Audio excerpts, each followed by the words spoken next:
Look at us now, tip to tip. Ooh, Jesus. Shout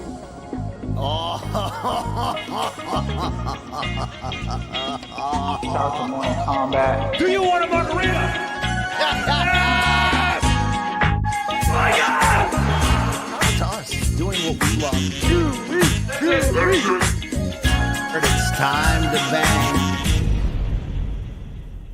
Oh, yeah. There you go. There you have it. Back with a bang. It's Morning Kombat Friday, December 27th, 2024. Merry Christmas. Happy holidays. Happy Boxing Day to all you Canucks who celebrate. And also happy Chinooka out there to everybody. This is the M to the K, the B to the C, and the LT, Brian Campbell and Luke Thomas. And LT, Merry Christmas to you, the Tukes, and your fine family. I hope all is well in DC. All is well. Merry Christmas. Happy holidays to everybody. Hope you had a good one. I thought Boxing Day was yesterday.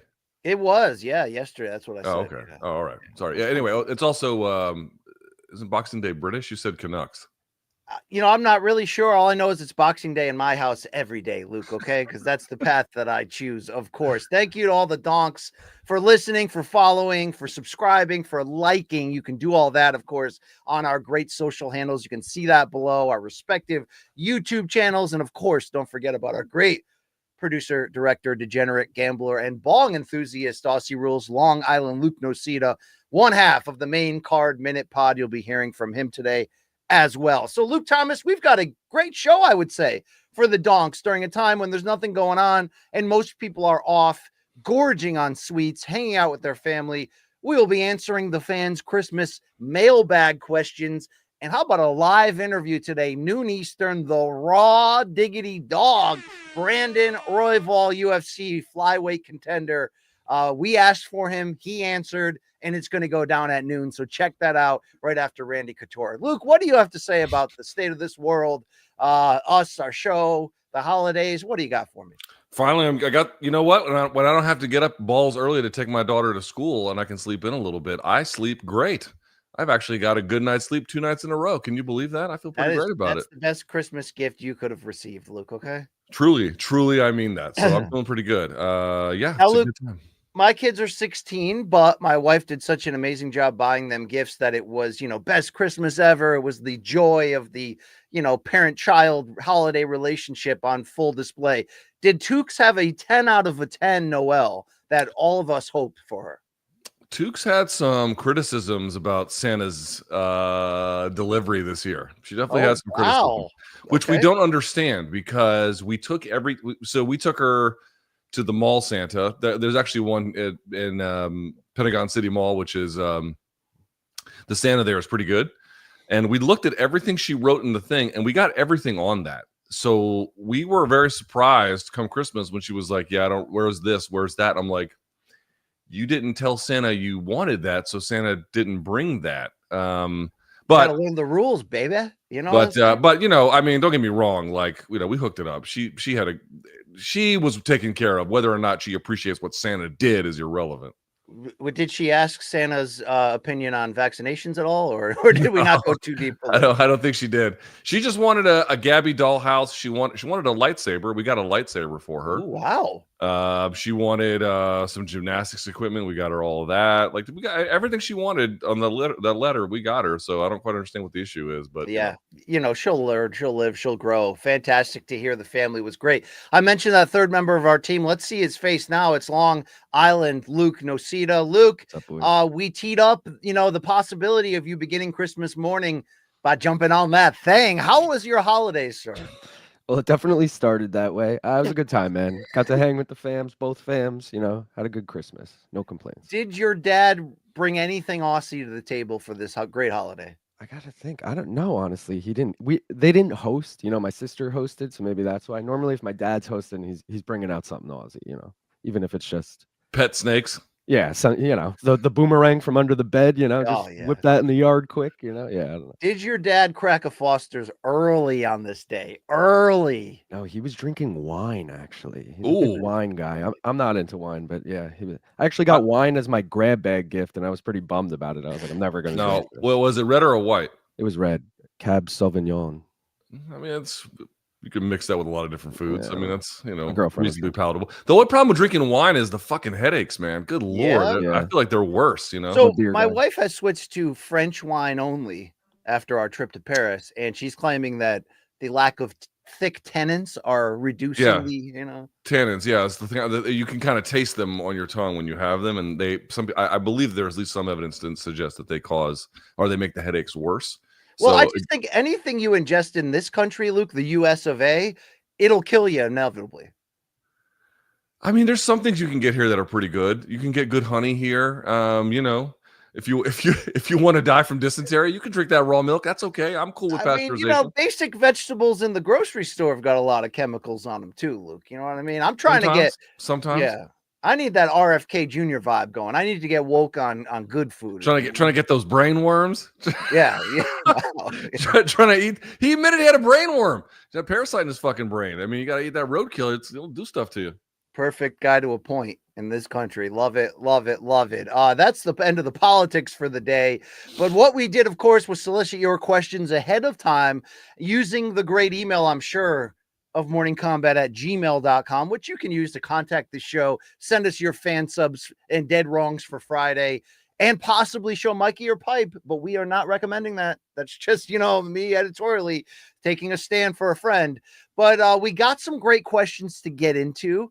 Raw Dog at noon. I mean, what a time to be alive. Do you think our competitors are going live today, Luke? I don't think so. No, but they probably also played it smart and pre-recorded. You know what I'm saying? I don't think they have the balls that we do to bring it directly to our people and say, here is our mailbag. Let's open it together, right? Let's open that bag of mail. First, you have to cough. You know what I mean? Yeah, that's all right. 3. Yeah, there you go. Okay, old guy jokes are over. Hey, let's get into it, folks. This is your questions. We're gonna have some fun. Enjoy the holidays. Hey, get a spiked eggnog. Luke, did you drop in on the eggnog this year? Did I drop in on the eggnog this year? No. I did not have eggnog this year. Not once. Can you believe that? I didn't have any eggnog. Bitter. You? Right. Yeah, I did. I also had grandma brought over the 7-Up Shirley Temple can, so I got into the sugar a little too hard. I definitely had a few cocktails at that Italian dinner I went to on Christmas Eve night. Yeah. That was good. That was really good. I had the ossobuco, the lamb shank. Oh boy. Right. Now, are you in the a very Joseph A. Bank reality like I am post holidays, where man, I'm just spending half my days in that room? I was yesterday. I was setting the world on fire out there. Joseph A. Bank was fresh top of mind, but today I feel good. Yes. All right. There we go. Hey, let's get into your questions, folks. I'm sure they're going to be as ridiculous as the things we talk about right before Macy Barber joins the program. This first one is from Michael. He says, happy holidays, diggity donks. He says, what are the top 3, Michael does, the oh shit moments in combat sports history that you wish you could relive? I'm sure, under the guise of watching it for the first time. He said, it doesn't matter the combat sport, boxing, MMA, BJJ, karate combat, whatever.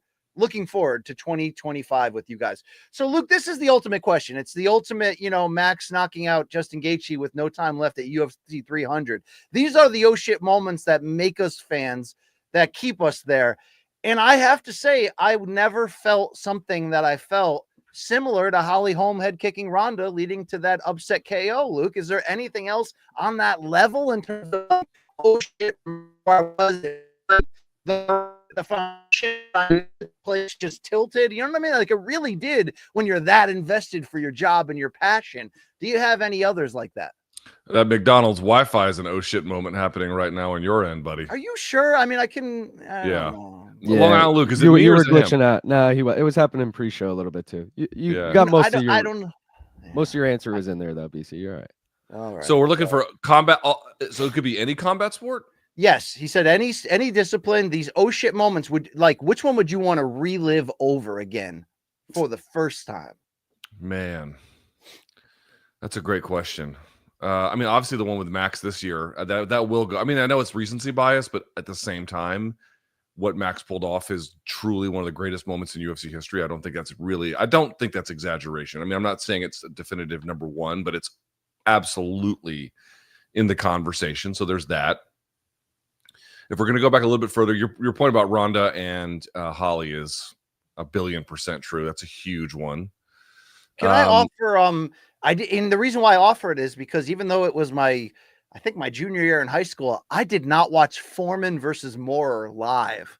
Ooh. So I heard about that, on like the local news, right at that point, and sort of had to retrace my steps and find the video and rewatch the broadcast. Imagine seeing that in real time, considering Foreman was not only 45, but he had been basically losing every second of that fight through 10 rounds. Dude, I remember I was working for SB Nation at the time, and we were in one of their studios, which was near MSG. They're not there anymore, but they were at the time.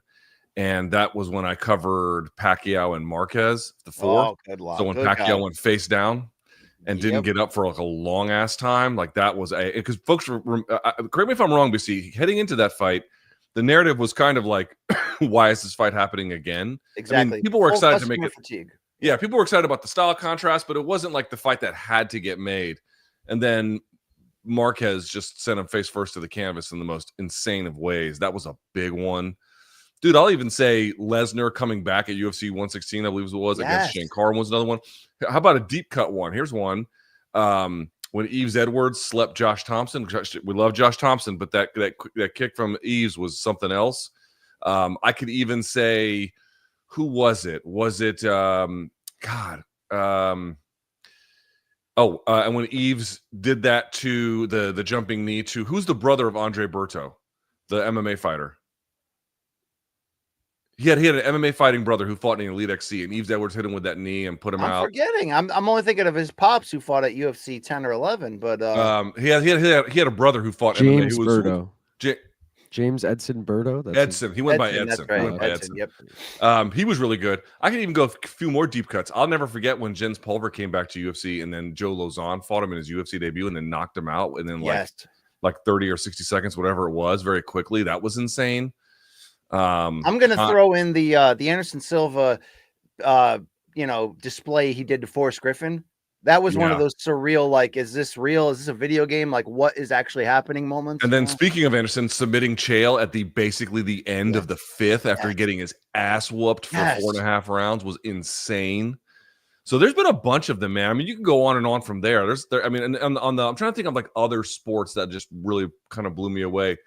I don't know enough about. Again, it's a persistent lack of knowledge between you and I about what like the better parts of kickboxing. We just don't know enough. I'm sure that sport has an illustrious history of oh shit moments. Yes.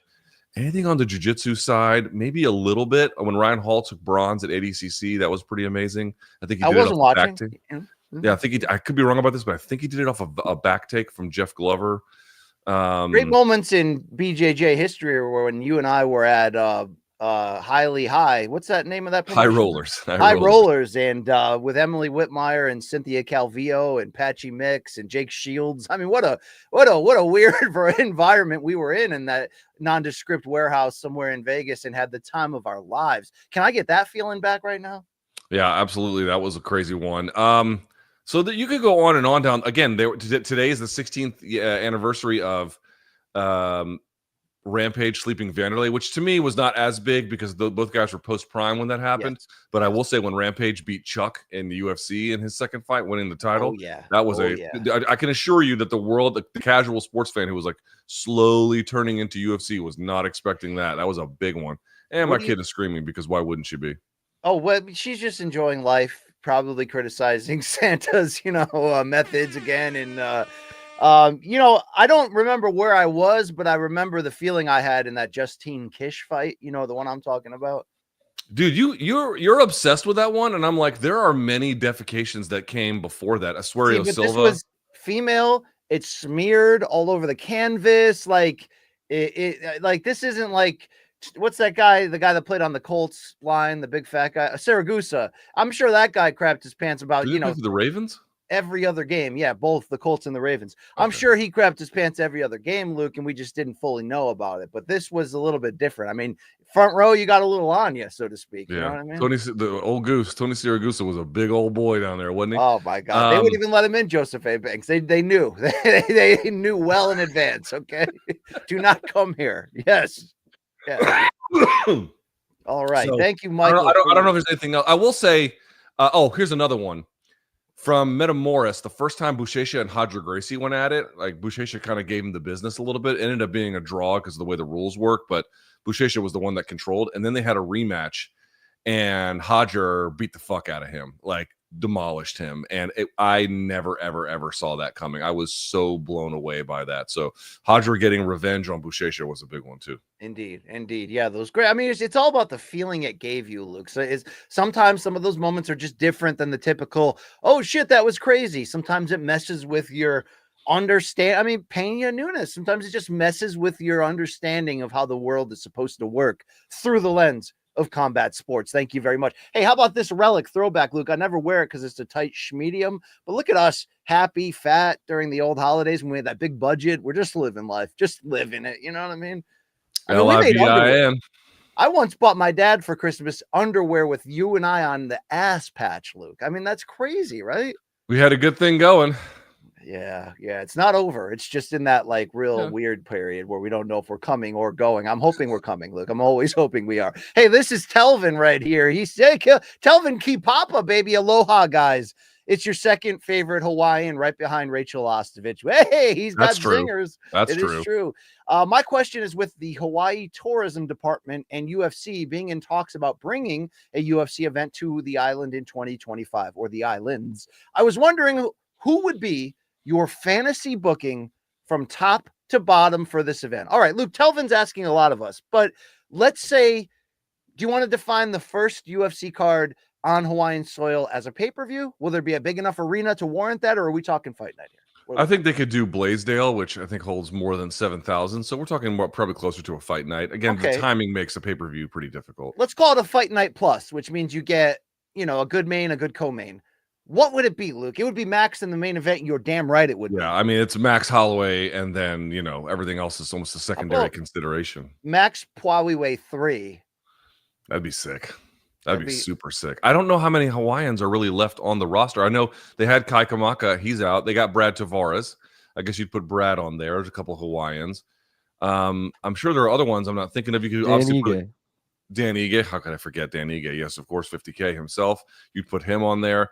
I would also say you could probably get away with putting just, Pacific Islanders on there, not necessarily Hawaiians, because there is something of a shared community in that. I would be interested. I don't know if UFC would. That they could offer one fight deals to ex-UFC Hawaiianers who have been waiting for this moment. You know what I'm saying? And who are we thinking? Just not BJ Penn. Not Governor Penn. He'd have to be ceremonial, come out and address the crowd. I'm talking more like Yancy Medeiros. I'm talking about Yancy. Mm-hmm. I'm talking about let's bring back what was that dude? He was a the Spider. You could do Travis Brown, Howley. Is the guy's name the Spider? Who's the white dude from Hawaii that was around in the early 2010s? And then he went to Bellator. You know who I'm talking about. I don't. I guess I don't. All right. I'm losing it. So there you go. But Ostovich, you could bring Ostovich back. You could have Dana jump off that rock finally. If Dana could jump off the rock as like the co-main, that'd be awesome. I'd be in for that for sure. But Televin's right. It's time. And it's time to get Max in there. It's time to get some of these people. I mean, maybe throw a contract at the Pineapple Princess, Luke. Let's get her in there for one fight. Who's that? Alima Leigh McFarland. Oh, what am I saying? Yes. I think is she retired? I think she's done, right? I don't know, but I've been told by people who can see the live chat that the name I was looking for was Kendall Grove. Luke, can we get one more? Can we get one more out of him? Yes, it's not the Spider, it's Da Spider. Da Spider, yeah, your boy Da Spider. All right, thank you for that question, Telvin. May God continue to bless your islands and yourself. Also, I don't think he's white. I think he's. I mean, I know his last name's Grove, but I think he's of Pacific Islander ancestry. Yeah, I didn't mean to pin him to any specific area, Luke. Okay, I was just being generic and ignorant. That's the American way, you know what I mean? To be fair, right? We all do it. Yeah, let's go over to Peter. Hey, Peter.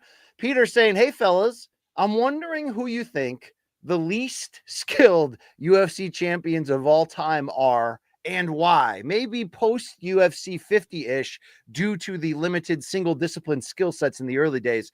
Happy holidays from New Brunswick, Canada. First, Luke, before we answer Peter's question, have you ever been to New Brunswick? Mercifully, no. Yeah, I don't know. Is that where Moncton is? I'd love to head over. I've been to Brunswick, Georgia, and it sucked. I cannot imagine New Brunswick is all that much newer. Yeah, you know what I'm yeah. saying? You're talking about the state of Georgia or the land where smoking out of a homemade, thing is not Roman Dolidze approved, Luke. Okay, you know what I'm saying? Talking about the state where Ludacris comes from. How about that? Okay. So, Luke, let's say if we're talking about post UFC, so almost modern times in UFC, it's an interesting question. It doesn't necessarily mean who are the worst, who are the least skilled, because sometimes you can have one dominant skill and still get to the very top. Who would you say are the least skilled UFC champions of all time? I'll start Nico Montano. That's an obvious one. Definitely, I feel bad saying stuff like this because some of these guys were good. But you're asking like among the very best, who was the least skilled? I'd probably throw Dave Manet in there. Yeah. Dave Manet was a bantamweight champion for a very brief moment. Would you throw Yuri Prochazka in there, giving your recent dark heel turn against everyone at 205, whoever did anything? Yeah, I'd probably throw him in. I mean, he the thing is, he's got a certain, yes, because he just doesn't have defense. Like he just doesn't. I just never seen someone so disdainful of protecting their face. It's really quite remarkable. He just powers through it because he's a cyborg from the year 2050 sent back in time to murder us. I'm being told by Long Island Luke that New Brunswick is the home of Moncton. So my joke worked. It landed, Luke. Nice. Via bush plane, I'm sure. Yeah. I'm trying to think, guys like who were good back in the day. Murillo Bustamante, I actually do think was really talented, but like by modern standards, he wouldn't be that great, Obviously, Hoist Gracie, I mean, forget it. He's terrible. But important, certainly. Well, he's pre UFC 50 time. We're talking about relatively modern era. So are we missing any obvious sluggers who made it to the top? I mean, what about Forrest Griffin, Luke? Would you call him overly skillful? He became it over time. But yeah, I mean, I think I do respect how much he got better. I think he obviously hit a ceiling. You know what I mean? He definitely hit one, but for a time he had, was he the most skilled champion? No, obviously not. Rashad was much better than him, and others were as well. But all right, Tim Sylvia, Luke. Tim Sylvia. All right, he was big. So that's an interesting one because Tim Sylvia did have some skills. He just didn't have much athleticism. That to me was kind of the issue. He was just big and plodding and didn't really know what he was doing with himself, but worked insanely hard on his skill development. And I granted that even then that wasn't always enough. Who else was like somebody who just really fucking was like you couldn't believe it? Man. That's tough. I mean, can I ask you who the least skilled UFC champion is right now, or would that open up bad lanes? Yeah, I mean, we're just gonna get. When people do this, they ask me this kind of question at times, and it's like, it's just gonna launch 1,000 angry videos at us, and I just don't fucking feel like dealing with with that. Yeah. Why do we never talk about Sean Shirk anymore? Speaking of a UFC champion, because he what? He was skilled. Yeah, well, he also did a lot of PEDs at a time when you could get caught for it. But it's funny how guys like that have like disappeared from the memory to a lot of the narrative. He got beat by BJ Penn, and I don't think he was never a big media guy anyway. But he was a good character for that era. The Muscle. He also had one of the best fucking nicknames ever, the Muscle Shark. Yes. Just an unbelievable name. Yeah, that guy always knew where the weight room was. You got to shout out to that guy, right? Addies, baddies, PEDs, whatever was available. That guy. There it is. Skits and bits, baby. You don't miss it. You don't miss an opportunity. Yeah. Well, stay tuned to the show. We'll be giving away a truck later to one of our own employees. It'll be great. Let's carry on with the questioning here in this mailbag. This one's out to Mark from Mark with a C. How old were you guys when you found out? Oven mitts over the years of your young ones when you found out about Santa Claus. My guess for Luke is somewhere in the neighborhood of 8 years old, but judging by how shockingly naive BC is about exciting combat sports rumors, my guess for him that I may be shattering his Christmas dreams live on the air with this question. That's hilarious, Mark. 100% chance he runs upstairs and asks his wife, when this is over. Hey, Merry Christmas, fellas, Mark says. Luke, that's a great one. That's a great question. We've hit this topic before. I was late, dude. I was like 5th grade late. I was down to me and one other person in my 5th grade class who was holding on, Luke. We were holding on, right? You were like, what, like 10 or 11? 9, to be fair. I turned 10, I think the summer after, but I've held it against my parents for a long time. But Luke, I'm going to guess, given your demeanor, that 4 years old is probably the limit that you would have allowed something like that in your life. I mean, I can't say exactly when it was, but I can just tell you by the time I was in 2nd and 3rd grade, I for sure knew that it wasn't real. But were you that pedantic guy who was telling everyone matter-of-factly why they were wrong and then trying to give like scientific theories to back it up? No, because my brother was the one that told me. He was the one who, like, I don't know how we came up. I can't remember exactly how it was, but I remember I was with him, and because I was a little brother, and a group of his friends, and then they all he told me, and then like they kind of confirmed it, and it was like one of those like, what the fuck? I can't remember exactly. Then pull out an adult magazine and break your whatever was left of your your natural what's the word I'm looking for, Luke? Your innocence, if you will. Will you? Have you? I don't think it was that same conversation, but probably soon thereafter. Yeah. Once that goes, Luke, it's kind of downhill from there. You know what I mean? It's yeah. Or up, depending on your perspective.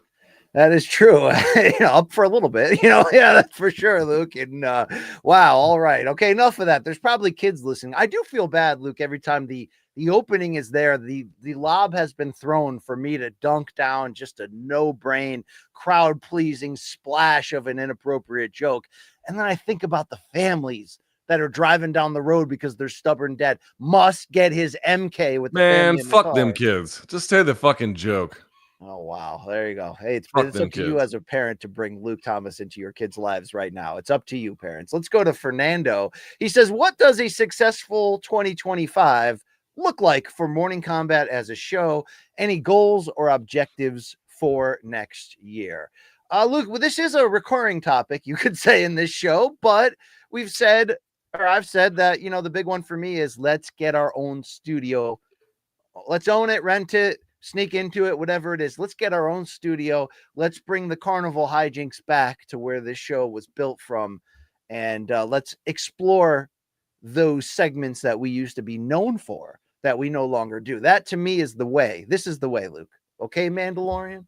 Yeah, I mean, I would say that is a big one, but for me, it's going to be just scaling up the content. So like the stuff we used to do, I don't know about resume review so much, but certainly, pre-games, and I definitely like, the UFC and other promotions, boxing too, are going to go to New York City this year. I kind of feel like we need to leverage that. I mean, I want to say this too, like, I don't know exactly how much is possible. Like some of this is still like trying to be figured out, but like one thing BC and I discussed was like at a bare minimum, and obviously we hope for more than this, but like at a bare minimum, one thing we would really like to do this year is, if nothing else, when they come to New York City, do some tweet ups.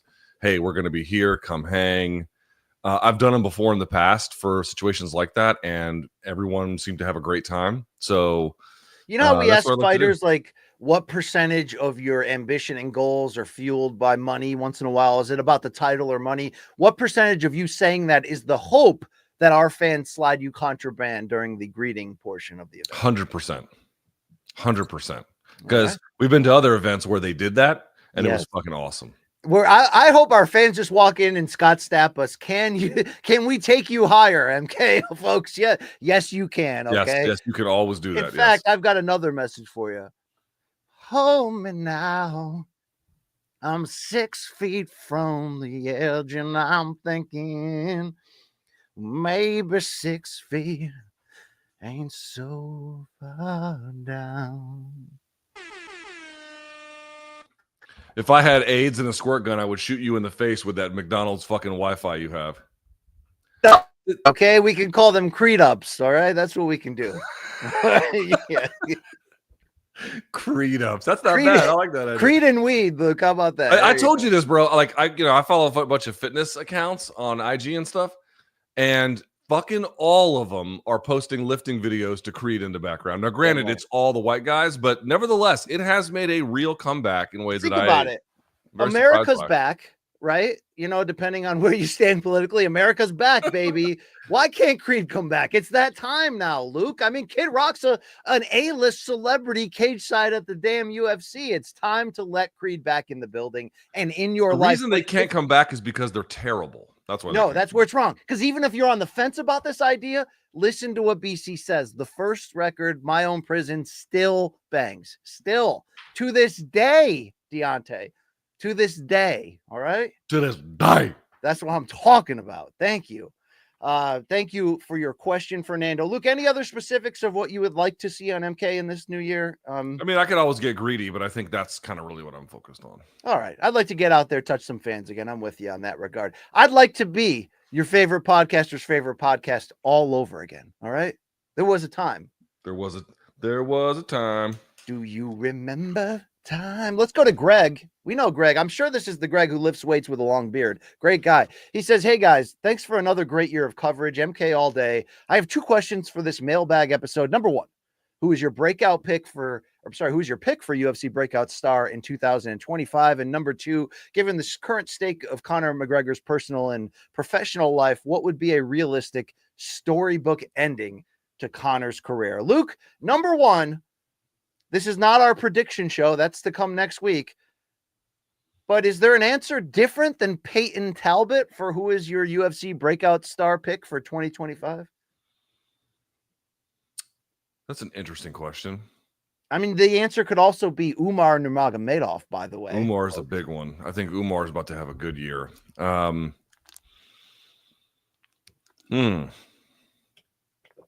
Peyton's a good one. You can't say Buckley anymore, right? Because he fought 4 times and he kind of broke out this year, didn't he? Well, if he won the championship in the new year, yes, that's the breakout star turn. Yes, that is. Yeah, that's a big one. You can't say Tatiana Suarez even if she wins the title, right? Because she's kind of been lingering. There's been a lot of stop and starting, so I guess you can. I mean, no, I guess you can't. You're right. It'd be a comeback story. The comeback story. Yes, of a lifetime. you're right. You're right. It would be a comeback story. That's right. You got to kind of have to. I guess Peyton is probably one of your answers, but I'm sure that there's somebody we're sleeping on that is going to have a much better year than that. I don't know. Is there a dark horse young heavyweight that we're not talking about enough? Or do these guys inevitably find their way into a Rosenstruck fight and maybe they catch a loss and then they're all just another pile of meat in the meat pile? There's a lot of Tiburas out there, Luke. Okay, there's a lot of. I haven't seen an exciting heavyweight beyond the ones that we already like, our Blades, our Aspinall, stuff like that at all. Well, there was a hot window, you could argue, that when Pavlovich and Jailton Almeida, along with Tom Aspinall, made it look like a new era was potentially upon us.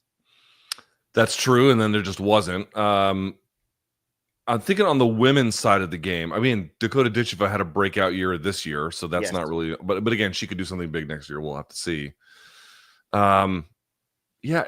Peyton's an interesting one, but even that one seems very, very speculative. He just stands out because he's very different than everybody else, on a personal level. This might not fit the criteria, but what if Kayla Harrison becomes UFC champion?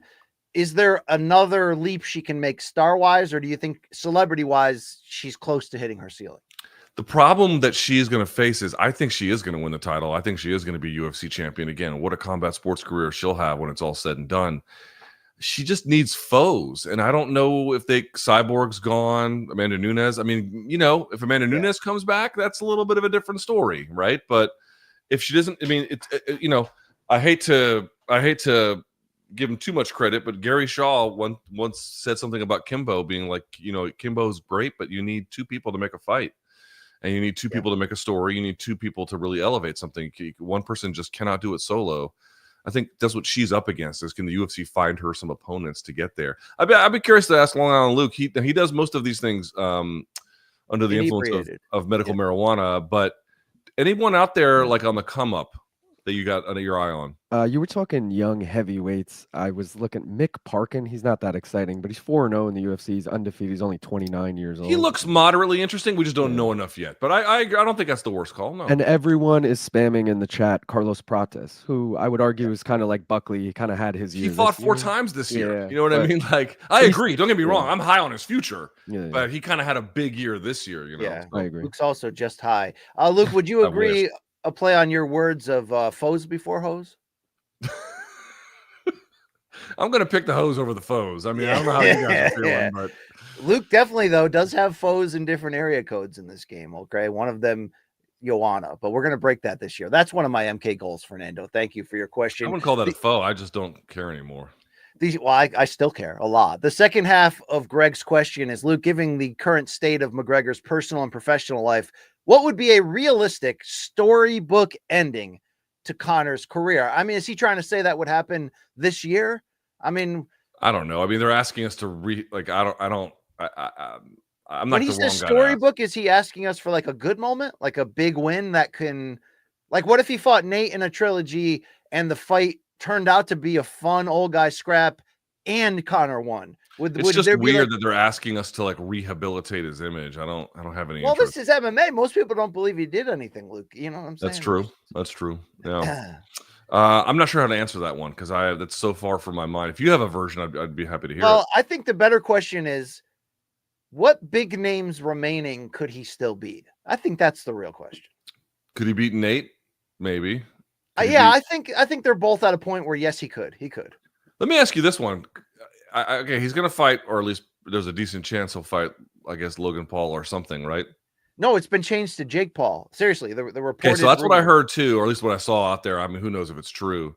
But like, dude, he can't beat Jake Paul in boxing, right? Like, he can't. No. I think Jake beats him pretty cleanly. Dude, Jake might actually F him up. Or am I overvaluing the combination of Jake's size, power, and experience in actual boxing? Because it's a big size gap. Let's be honest. It's like Mike Perry versus Jake. That's a big part of it. There's a huge gap. And then again, I go back to it. Conor doesn't have great cardio, and you could say whatever else you want about Jake. He can punch. Like, he can punch. And Conor's in full blown life at the moment. He's in full blown 365 mode. So, you know. Yeah. So I don't know. I mean, I mean, if you're asking like from the pro Conor side, such that you want to, I think getting a fight against Nate in the trilogy would be kind of big. I mean, I don't know if it's storybook, but it would be good for him, probably. Yes. Right. I'm hoping they're not going to try. Do you think we're way past the idea of gratuitously slipping him into a welterweight title shot without earning it? Like, we're way past that. That's not even in the conversation, correct? I don't think the UFC is interested in that. Yeah. Okay. I mean, I could be wrong. But I hope doubt not. that. Let's go to Roberto. Roberto has the next question. Hey guys, first time, long timer here, coming to you from the ATL. So I'm unfortunately going through the homelessness at the moment, and I'm looking for a bit of inspiration / hope from my two favorite guys in the MMA world. What helped you get through some of your darkest hours in life, and what are you most thankful for after having survived those times? Thanks for all of the content. I never miss a video, and I never stop believing in you guys, even after the post-Showtime drama. Wow, this guy's stuck with us like fun guy, Luke. Here's to a great 2025. So, you know, with respect, Roberto is battling some odds right now, Luke. Homeless at the moment, but this is a temporary situation, Roberto. Luke, what would you say ultimately has allowed you to get through the hardest stretches of your life? What is the thing you clung to? Anger? Booze? No, I'm teasing. That actually got nowhere, although I did cling to it. It just didn't do me any good. Dude, sometimes people are looking for some kind of profound wisdom, and I have found that through my own tragedy. Of course, there's lots of different things that you have to do in certain ways, but if there's one underlying feature of it, it is that, I just said it before, BC. I was joking before, but it actually is true. You got to keep living, right? You simply have to just wake up the next day, work through it, even though it doesn't feel good and you don't want to, and you might be sad about the certain state of things, and you have to do it the next day and the next day. And it sort of sounds like I'm making it be like some kind of endless prison sentence. It's actually not what I mean. What I mean is that once you're in the fire, there really is no way out of it at that point other than to go through it. You have to walk through it. And that's hard to tell somebody when they're in the middle of the fire. They're like, oh my God, just pull me out. Doesn't really work that way. You just have to keep putting one foot in front of the other, and then you'll be surprised 2 months, 6 months, however long down the road, that things, some lucky event will happen, or something else will catch your eye, or some idea will occur to you, or somebody will do something nice for you. And again, there will be bad parts along that way too. It's never even. But the point you have to make is you just have to keep putting one foot in front of the other. It's not easy advice.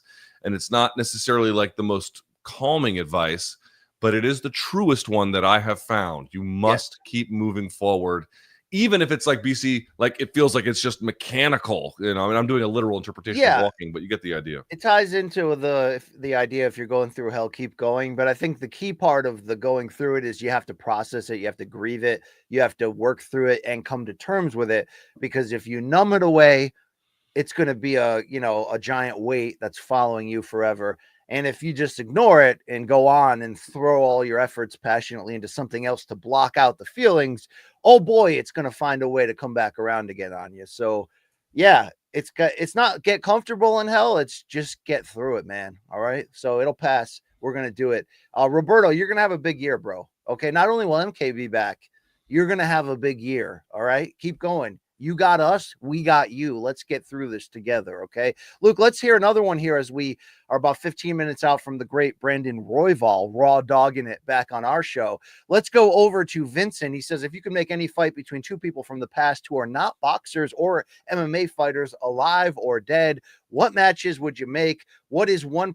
All right. That's the first question. Luke, is there any historical figures that never fought in MMA or boxing that you would like to? I mean, would you like to see Burr versus Hamilton 2 the old-fashioned way?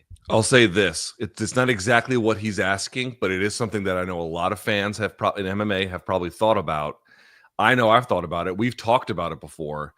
I would have loved to have seen Terrence Crawford fight MMA. I think that would have been cool. Now, he's a boxer, so it doesn't really count in the way he's talking about. Yes, but someone who never fought MMA fighting MMA, I think that would have been interesting. I think that would have been really interesting. Would you have liked to have seen Shaquille O'Neal, given his size yet speed and athleticism? That's an interesting one. In either MMA or boxing, right? We got little snippets of it. He's been close to MMA. Remember, he did that boxing show against both Mosley and De La Hoya, where they did like a kind of an exhibition, kind of fake, kind of real. I always wondered, if he had taken a celebrity fight in the UFC octagon as some CM Punk type moment, that would have been exciting as hell to see, Luke. That really would. That would have been big. Joe Rogan almost fought Wesley Snipes. I forget which event it was. Yes. Where you can actually hear Joe call him out during the commentaries. Like, if my friend Wesley Snipes is watching, let's do it. That would have been kind of interesting. Always bet on black in that scenario, Luke. That's hey, what we learned, Wesley right? Snipes was the man back in the day, but obviously that would have been a tough fight for him. Except for his battle with the tax man, Luke. He's been pretty consistent. You know what I mean? Someone taunted him on Twitter about that years ago, and then he quote tweeted him being like, "Yeah, you can catch these hands tax free." I thought that was a great response.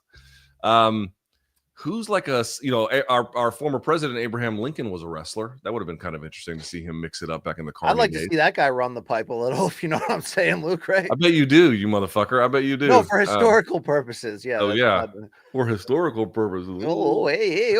What do you make of this current Joe Rogan, Stephen A. Smith BS that's going back and forth? Was this sincere? Did Stephen A. Smith really say, like, seriously, that if Joe Rogan and I fought and I gave him my best punch, like, there'd be problems? BC, between this and the LeBron response to Colby, I think you have a problem with fake news. Now, to be clear, we all have a problem with fake news. I've been duped. Well, dude, I just didn't care enough to dig it up. What is it? Is it really fake? Is there completely nothing fake? It never happened. He never. Sorry. I see. I got confused because there's a real thing going on with Shannon Sharp and all of his ESPN colleagues. Yeah, that is real. And I'm like, by the way, let me ask you that. You used to work at ESPN. How much of a difference is now relative to what it used to be in terms of like how ESPN talking heads talk about each other?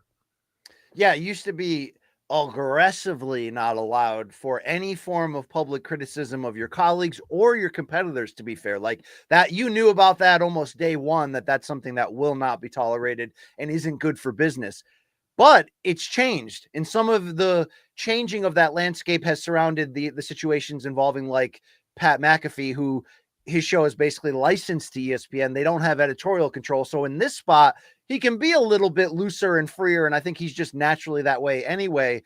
But we're seeing, maybe because these guys, look at Shannon Sharp, look how successful he is outside of that. He doesn't have to kiss up to keep a job. Like, you know what I mean? They came to him, they want him. Mm-hmm. So, but it is, the me who's going to sit in the back and be like, yeah. Like it's entertaining, right? It is. It just shows now that like with corporate media, and I'm not saying I like Shannon Sharp, but I'm using the phrase the inmates run the asylum. Like the talent runs the show. The show doesn't run the talent like it used to. It's interesting. Right. Do you think that'll lead inevitably to fake knockoff Jerry Springer-esque beefs between ESPN talents, and it'll be like First Take took debate and put it in a blender and kind of ruined it? I think that there will probably be some limits to it, but I think we're not at the end of that yet. I will say, to getting back to the question, we never talked about this. Guys like Ed Reed, Ray Lewis, these like lockdown defenders, how would they have done in boxing or MMA? I probably would have done fucking great. You know what I mean? Okay. I'm just saying, I like some of the drama that comes out of this shit, Luke. And like, if you and I got to the point where we were so bitter that we were like, F the other guy, I'm not talking to him, I will do the show, but it's like, late period Mike and the Mad Dog, we are not driving in the same cab. I will not be sending him a Christmas card.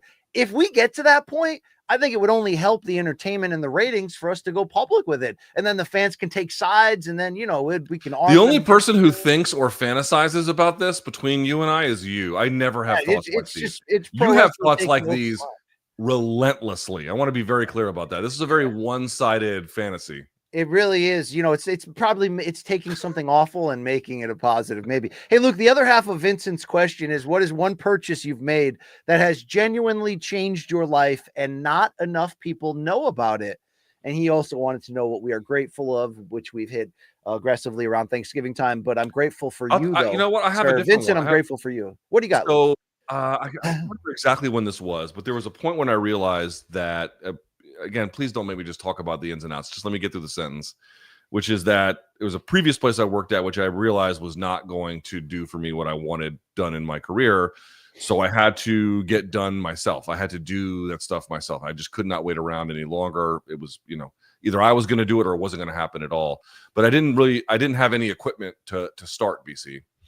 And I looked at what I thought I needed. And some of this was wrong, but I want to get through the story. I wasn't making much money at the time and I needed stuff, but I had a little bit of income, and I actually took out a very, very small business loan. I took out a $20,000 small business loan. And the reason I did that was because I had a YouTube channel at the time making money, not what it makes now, but a little bit. And I used that money to buy the computer I have here, a bunch of other things that I really needed to get started, my first good camera, some decent lighting, blah, blah, blah. And in doing that and then scaling up operations, I was able to pay that loan back super fast. Like, I was actually worried, like, hey, am I making an irresponsible financial decision in doing this, blah, blah, blah. No, it worked out magnificently. So I'm not telling everyone go take business loans. What I am saying is I took a moment in time to carefully, and probably in some sense reservedly, but forthrightly, to take a loan out, bet on myself, and move forward with it. And it has paid for itself many, many, many, many times over. I feel that's one thing I really did for myself that changed the nature of my professional work for sure. That's awesome to hear, Luke. I love stories like that. Seriously, no jokes, no skits and bits, where people basically hit a certain crossroads where they're like, you know what? I'm going to swing big or I'm going to fail, but I'm going to do it on my own at my peak right now. It's time. This is the way, and I'm in.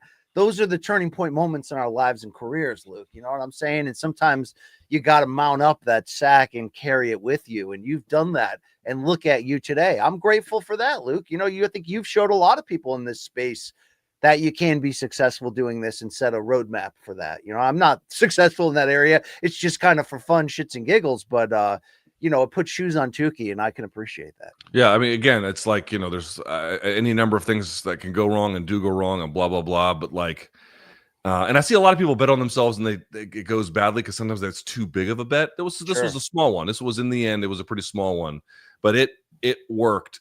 I'm trying to think of like a small but clear, thoughtful decision I've made that came out better than that one. I don't think I have. That one just worked. It worked so fucking well, and I'm grateful that I did it, Indeed. Well done there. Let's keep that going as we get closer to Brandon Royval's arrival here. This is from Devin. With the recent rumors about Conor and Logan Paul boxing, do you think this is the thing that just started to come together for 2025? that Dana White said that will blow everyone's minds. Seems like very funny timing. Luke, are you of the opinion that that tease from Dana, that a call appeared to him the couple days before about a fight that none of us would believe? It ain't that. It ain't a boxing match between either Paul brother and Conor. It's not. Come on, that's not even close to what he was. MMA Mania reported that it was. Are you serious? Yeah. Or, so is he believing that it might be Logan in an MMA or hybrid fight? Do you think? I can only say what he care about the boxing side as much, right? Keeps Conor busy. They're going to make money from it. They don't have to. They're not on the hook for anything. Like, do you think this gets his bosses off of him to some degree? Like, this might be something they really want. So it's sort of like, all right, let's keep them happy. Probably some of that. I think there's probably a lot of ways that they like what that offers. To be honest with you, maybe it offers Dana's boxing hopes a grand stage. Maybe Dana seriously. Oh, are you thinking about like more like a Zuva boxing kind of thing? I'm thinking maybe Dana could be thinking of what it could do for him and his hopes in terms of rounding out his legacy as a promoter. Boxing seems to be important to him. I'm sure he saw everyone talking about Tyson versus Paul, saw the success Netflix had, the challenges they had, and probably thinking, if I can take my fighters or the thing I'm trying to do and link it up to that, maybe, you know what I mean? Maybe everyone wins. I'm trying to make it work under how we know Dana to be stubborn, of the things that we believe Dana cares about, I suspect your assessment is as good or better than mine. I don't even have one. I'm just telling you what MMA Mania Ryan Harkness reported. I don't what's interesting, like 2024 was by no means a bad year for UFC. That is absolutely not what it was. But it wasn't like it was a crazy amazing year, and that's okay. Not every year has to be. But I guess I'm only saying this because I don't quite have a feeling for what 2025 is going to be, if that makes sense. Yes. Because it was like a good year, not a great year, not a bad year, but it was a good year. It was a good year for them with some great moments, and then obviously some dreck along the way too. It just leaves me in a place where I can't quite see what lane it's settling into for the upcoming calendar. I guess we're gonna have to wait. Yeah, it's almost like that, to be fair, in boxing too. I think the picture is coming together clearer slowly, but I think we had a great year for big events, almost all of them fueled by Saudi Arabia and Turkey Al-Sheikh. And I think with the recent, success of the rematch with Fury and Usyk, linked with the ring purchase and all the things that the Turkey run boxing is gonna run. I mean, you can argue that the next 6 months could be some of the most important times in the boxing business space that we've ever seen. Maybe going back to Al Heyman launching PBC in 2015. So I'm really nervously excited for the business, for everything, to see how the chips fall. I mean, we actually could see like pretty much almost exclusive elite consolidation under one flag in boxing. Which is hard to imagine, but on the table, yes. Yeah, which is always the knee-jerk, how do you fix the sport? Well, but I think we're all sort of leery in our own ways in certain categories about what the price is for that, right? But we'll see. True, but we'll see. Yeah, you're right. I mean, again, it's I do think there will be big changes in combat sports coming up in 2025. It's just hard to know what that's all going to mean. It's just too early to tell. Yeah, indeed. Let's hear from Joseph, who says, who would you favor in a matchup between heavyweight Cyril Gane and Alex Pereira? He says, hold on, there he goes. He says, I feel like even if Alex loses to Ankalaev, he could move up to heavyweight and get a title shot with a win over Gane. And after what we saw against Volkov, I think Alex could possibly even finish this version of Gane. What are your guys' thoughts? Thanks. Have a wonderful holidays. Luke, do you, what do you think? I've seen Twitter talking about this idea, the idea of Alex Pereira trying heavyweight and Cyril Gane being the right guy. He's not going to take him down per se. What do you think this matchup? Well, that's sort of the central question: is does he? Yes. Does he? Yes. I don't know about that. I tend to think that he maybe wouldn't. I don't think that I don't think that Poatan does all that well in a world where Tom Aspinall is up there. I think Tom Aspinall is just not even going to fuck around and take him right down, and that's going to be that. The Gane one is interesting, bro. The Gane one is super interesting. Now, Gane can play keep away when he wants to. He does have good, or I should say, active footwork. Good is a little bit of a strong way to put that now, because, dude, he's regressed so bad, it's ridiculous. But I think Poatan can win that fight. I mean, at a bare minimum, that's winnable in more than a technical sense, right? Okay, like any fight is winnable. I have a chance against, Tom Aspinall. In reality, it's infinitesimal, but okay, anything can happen. That's a real one. That's a real one that I think Poatan can actually win. But then you get up to a guy like Aspinall. I mean, the difference between these guys, in terms of at least what we've seen, is so vast. It's like, could he beat Gane? Yeah, I think he could actually. But then you got to fight Tom Aspinall, and then I don't know what's going to happen after that. Yeah, I mean, it is interesting in the same way of when Anderson Silva was strategically used for light heavyweight one-offs when they needed a big main or co-main, or they needed to go up against a rival. I mean, it could be a great way to test the water without throwing him directly into John Jones versus Aspinall to become the first 3-division champion. It might be a soft launch into that, but I don't really know I don't know what's happening. If it ain't Ankalaev, who is it, Luke? Is it Gane? Dude, if they don't give that shot to Ankalaev, what the fuck are they doing? What are they doing at that point? That's insane. I just don't know how people can in the membrane accept that. I no. All right. We have a question from TJ, who's probably a huge MMA and Dillashaw fan.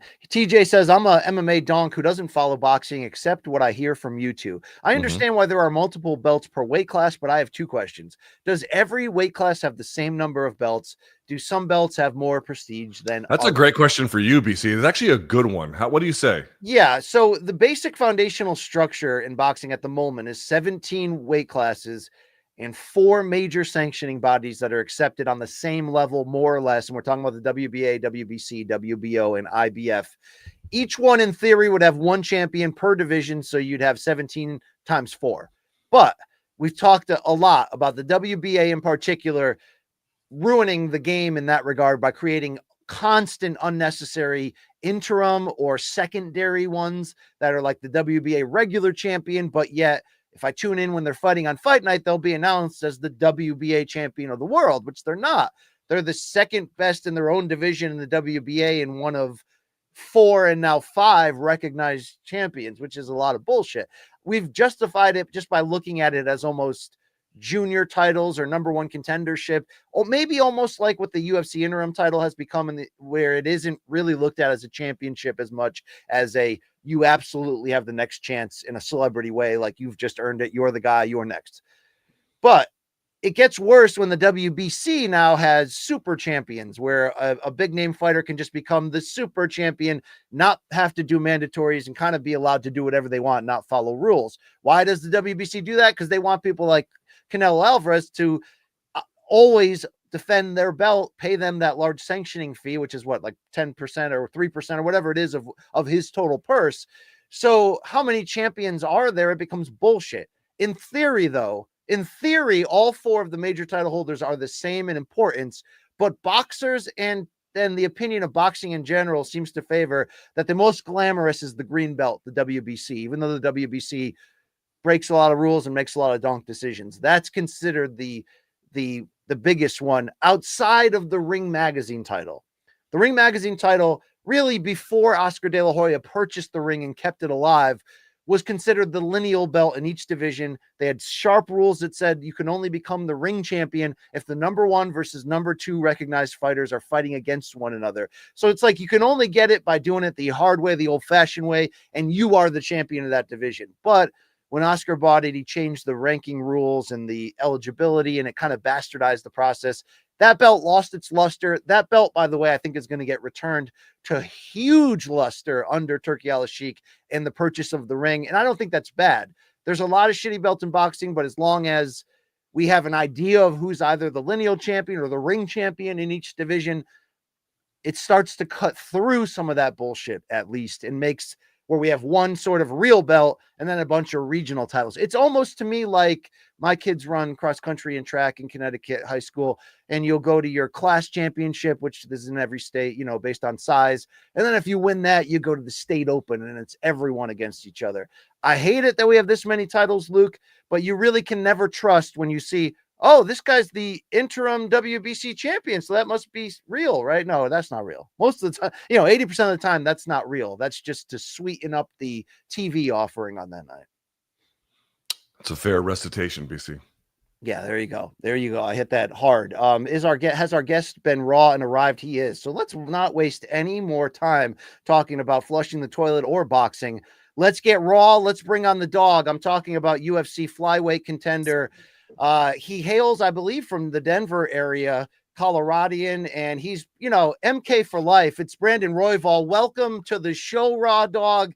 A moving vehicle as well. This could be reality TV. I hope it ends well for you. I pause it as soon as I start the interview. I don't play like that. Oh, there he is. There he is. I appreciate that. Raw Dog, big news, obviously, for you with Manel Koppen. We'll get to that. But how's life? How are things? Did you have a great holiday over there in Colorado? What's the dish on the dog right now? Yeah, it's good, man. I mean, I don't know. It's like super hot out here, and there's like hasn't been snowing forever, so it's really buying into this global warming thing that these Democrats been making up. No, I'm just playing. It's so hot. I'm like, I don't know. So, kind of getting worried about, am I even going to be around by the time this fight comes about? I'm sure there's those things flying in the air following over you and recording your every move, and it's probably Bryce Mitchell on the other end watching you. That's probably what's happening right there. I know. That's why I was like, "Fuck, wearing my seatbelt." My bro's on to. Yeah, exactly. Yeah, exactly. This guy's got the McDonald's Wi-Fi. Maybe it's just me. I don't know, but no, he definitely got the McDonald's Wi-Fi. All right, there he is. I think he's back at it. We'll have to translate that afterwards. But Raw Dog, if you can hear me, I know we've always got the great, joke of how you. Oh, is that even? Hold on. Let's take a moment. Let's take a moment. Let's pull him out, Long Island Luke, if you can. Yeah. Just very quickly. Yeah, very quickly. And then let's see if we can get his signal righted, and then we'll bring him right back in. We're gonna get him here just a second. We're gonna get that. Hey, listen, he's doing it from the car, which, by the way, is where a lot of interviews happen these days. And sometimes that can work out well, sometimes not so well. People solicit things in the car too. Luke, he's back. I'm gonna bring him back in. All right, let's bring him back. It's life's work. It's life's office there in a lot of ways. There, we've reconnected with the Raw Dog. Can we see him? We hear him. Sorry, I had to put on my spot. All right, we'll see how long this whole. Is it still pausing? Yeah, it's a little janky. It's a little janky. A little jinky packy out there. Bro, I'm sorry. You guys want me to drive up the block or some shit like that? It's cooking right. Well, you can hear us at least, Raw Dog, right? You're hearing what I'm saying. Oh, I can hear you guys fine. There's just a delay from me fine. talking to you guys. And let's just stick with it. Okay. Let's just stick. All right, Raw Dog, you play up a lot. 4 kids with 6 baby mamas, but I think Instagram's telling me you're a very happy man these days. Is that true? I mean, yeah, for sure. I think I've been a little diabolical with this whole entire UFC stuff. So I'm trying to work on that for sure. I feel like I was like, and it is what it is, but I don't know. Like I said, I'm trying to make the best situation out of this, and fighting Manel Cape it's a scary fight no matter what, but I just want something big, and I keep fighting these people ranked a little bit behind me, and it's like I get it. I get it. They don't want to give me that the rematch, so it is what it is. But it's just like if I don't get this title shot ever, and I keep beating these guys that if they beat me, they're getting a title shot, then anybody who's gonna fight Pantoja from here on out is gonna have an L that says Raw Dog next to their name. Let's. I want to talk about the cop fight in just a second, but let's get back to that Pantoja fight. What was your biggest takeaway once that fight was over about him? Why is he on top? And give me the biggest learning lesson you took from that. My biggest learning lesson this time was I just played it safe, bro. I was really worried about giving up my back.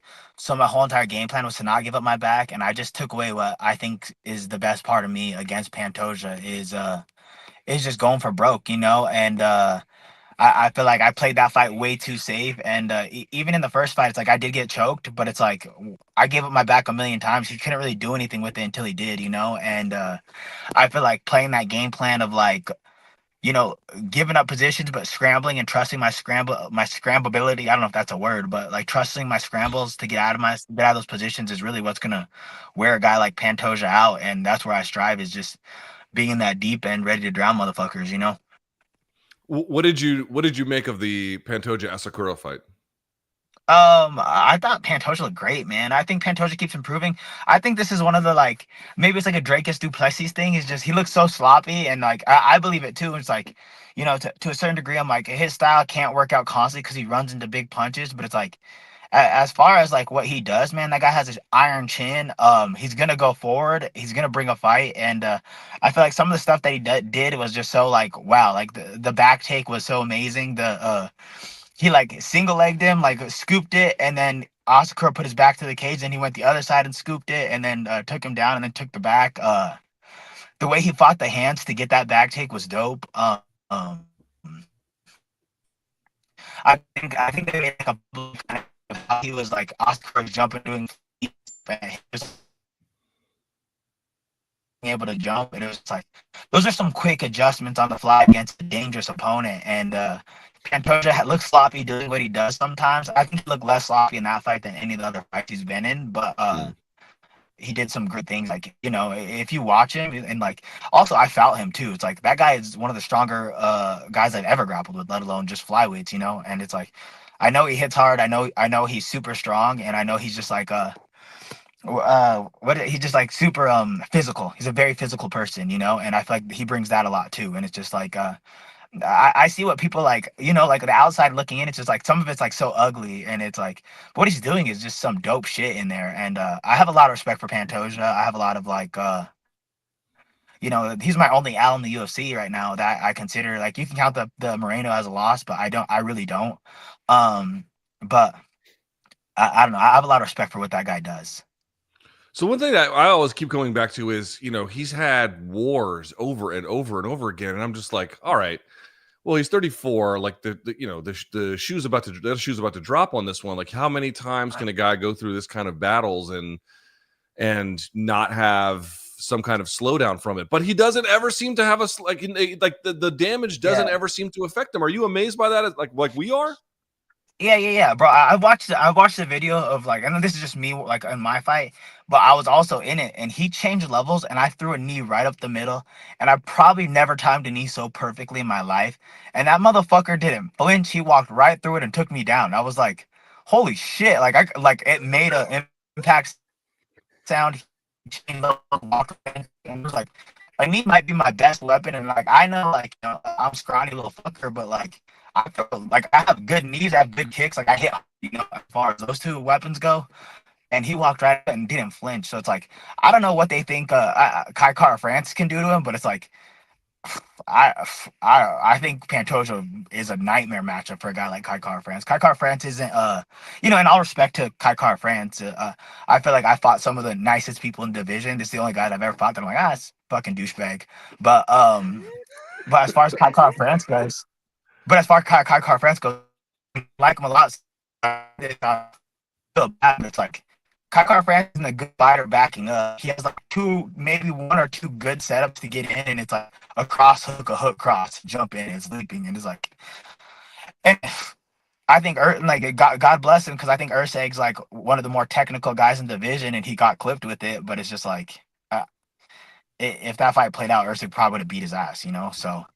I think as far as a matchup goes, is like Kai Kara France power lasts one round. I don't think he's ever hurt anybody after like the second or third round. And it's like Pantoja ain't going back up. So it's like I think it's such a nightmare matchup. I think Pantoja beats him on the feet. I think if it goes to the ground, obviously there's a huge delay, and it's just like I don't know. I feel like it's kind of a layup for Pantoja, in my opinion. All right, so let's talk about Manel Kape here for just a second. I mean, and all the fight is actually incredible, and we are pretty excited about it. Are you prepared for him to call you every slur known to man? That's what I was like talking to my friend before talk shit during the fight. Like my entire life, you know, you grow up, you're just you fight people, you don't like them, you know, so you're just talking shit the whole entire fight. And it's like, then you get to the like, you fight MMA, and then you're like, I don't even know this guy. I don't really have anything against him. So it's like, there's no point in like being something that you're not. So it's like, it's the first time I could just be like talking shit back and just like say something in someone's ear, and just like, I don't know. I'm pretty excited for like a deal where I could just call someone a bitch and not feel any type of way about it, you know? I love that. I love to hear that. Me too, man. I'm super excited for the fight. So when you get the call, we didn't know if you could advance to the front of the line, if you have to fight Moreno another time, but you get the call from Cop. What was your thinking in that process? You know, angling business wise, did it come with the guarantee that you beat him, you get the title shot? No, I don't know what the fuck goes on with me, bro. I want more money. If you guys are giving me a title shot, I want more money. Like, you guys, it's like, if you guys keep me as a gatekeeper over here beating all your fucking top guys, everybody in the top 5 has to follow me, then pay me money. Like, so that was my argument with them. Like, whatever, dude, I'll fight Cap. I don't give a shit. I'll fight whoever this is. Like, I've been preparing to fight Cape since I got into the UFC, or since I got into the UFC. I mean, that was a matchup that was bound to happen, you know. Pay me like what I deserve, and it's like that was like always my number one thing. Is just like I want to get paid like I deserve to get paid, and it's like I get it. Flyweight's not that high. I'm not the most, you know, I don't talk the most shit. Put some respect to my name. I'm one of the most exciting fighters in the fucking UFC, and pay me like a number 1 contender. I take a fraction of what any of these other fucking number 1 contenders in the UFC are. So that's my issue with it. As far as like things go, is like I don't give a fuck. Give me who you're gonna give me. I'll fucking take anyone. I don't give a fuck. But pay me as such. Pay that 32-year-old man his money. We heard you in auto tune there a little bit. We still have. Yeah, I felt like a Goodfellas movie where I'm like, fuck you, pay me. Your building burned down, fuck, pay me. I'm gonna get paid, bro. Like, you know what I'm saying? Like, all right, but you guys got me still? Yeah, we got you, Royval. We're holding this together. Obviously, Manel Kape's coming off a great win, though, against Bruno Silva, where he looked like he was styling, flowing. He almost looked virtuoso-like. I mean, I'm serious. He looked like a motherfucker. What do you think about this guy? Oh, he's sick. I think Manel Kape's really good. You know what I'm saying?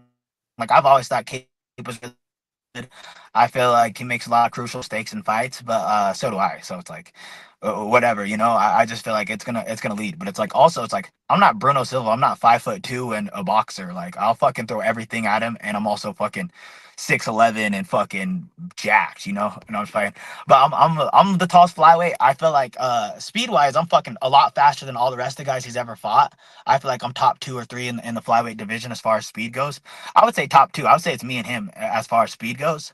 So it's like he don't have like a crazy speed advantage over me like he does some of these guys as far as hands go. And also it's like I'm gonna fight him from a whole different distance than Bruno Silva, than fucking any of the guys he's ever fought. So it's like I'm really excited for this matchup. I actually really love preparing for this. It's only been a week, but like, you know, I've already had my ideas on how I was gonna fight him, and then I got like my fucking nerdy ass coach who is just detailing everything up. So it's been super cool, and it's cool to see like his approach on how we want to fight him compared to my approach, and just kind of adding them together is going to be like, it's going to be such a fun fight. And I feel like I have such good ideas to just kind of fucking beat the shit out of this guy.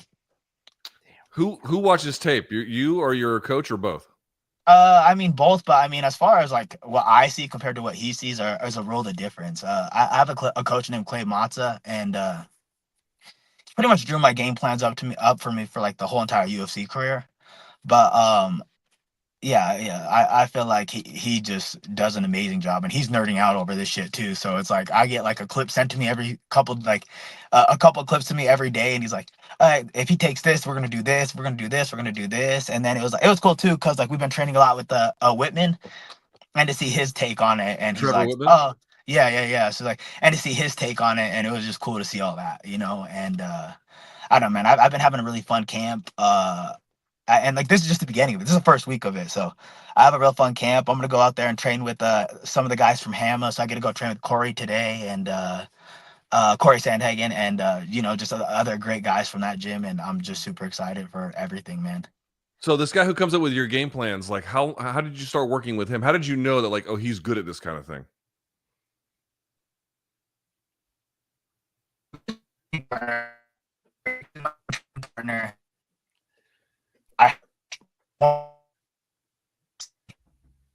Okay, this is a problem. Train, and then I caught a friend, and I used my untied arm. So we had a whole entire plan D for left arm and my side. Well, you see what?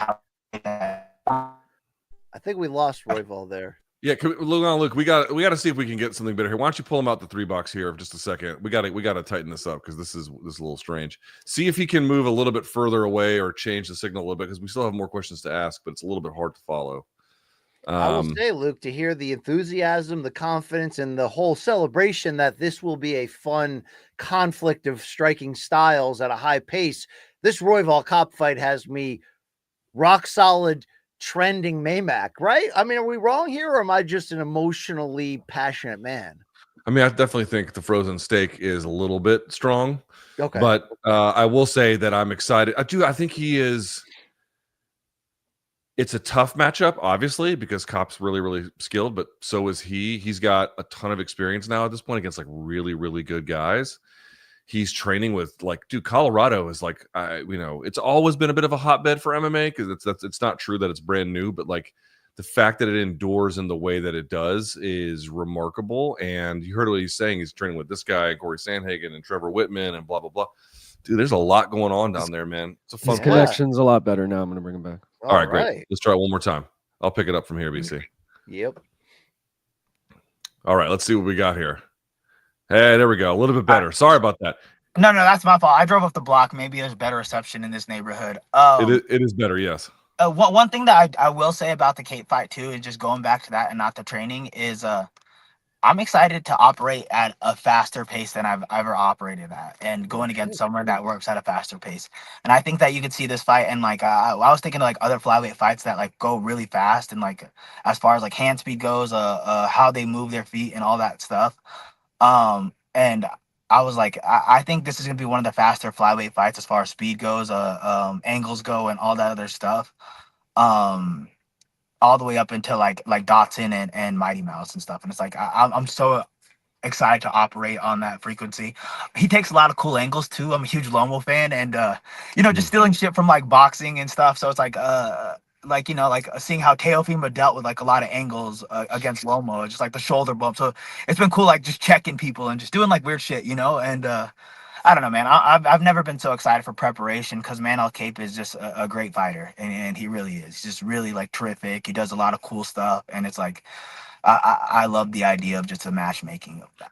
Well, one thing we talked to like elite prize fighters, and they kind of tell us, everyone's got a slightly different perspective, and also it will depend on the length of camp and like where they are in their career. But like from the Pantoja fight, I guess it was the loss, the last one, but then you had the Moreno fight, then the Tyra fight, now this one. Have you been able to like perceptively tell you have leveled up after each of these fights or camps? Like, can you really feel the difference fight over fight? Sometimes, man, I can feel it in the training gym more than anything. It's just like I can feel like I'm like, oh, okay, I'm operating here. My MMA IQ is rose dramatically since I've been in the UFC. I feel like I get no credit for this Moreno win, and it's like I get it. I feel like Moreno looked like shit, but it's like I get no credit on how I fought him. And I fought him from a distance that I've never, like nobody else have ever fought Moreno. When Moreno shines, he's fucking in the pocket. When you fight Pantoja, Pantoja's going to cover that distance for him.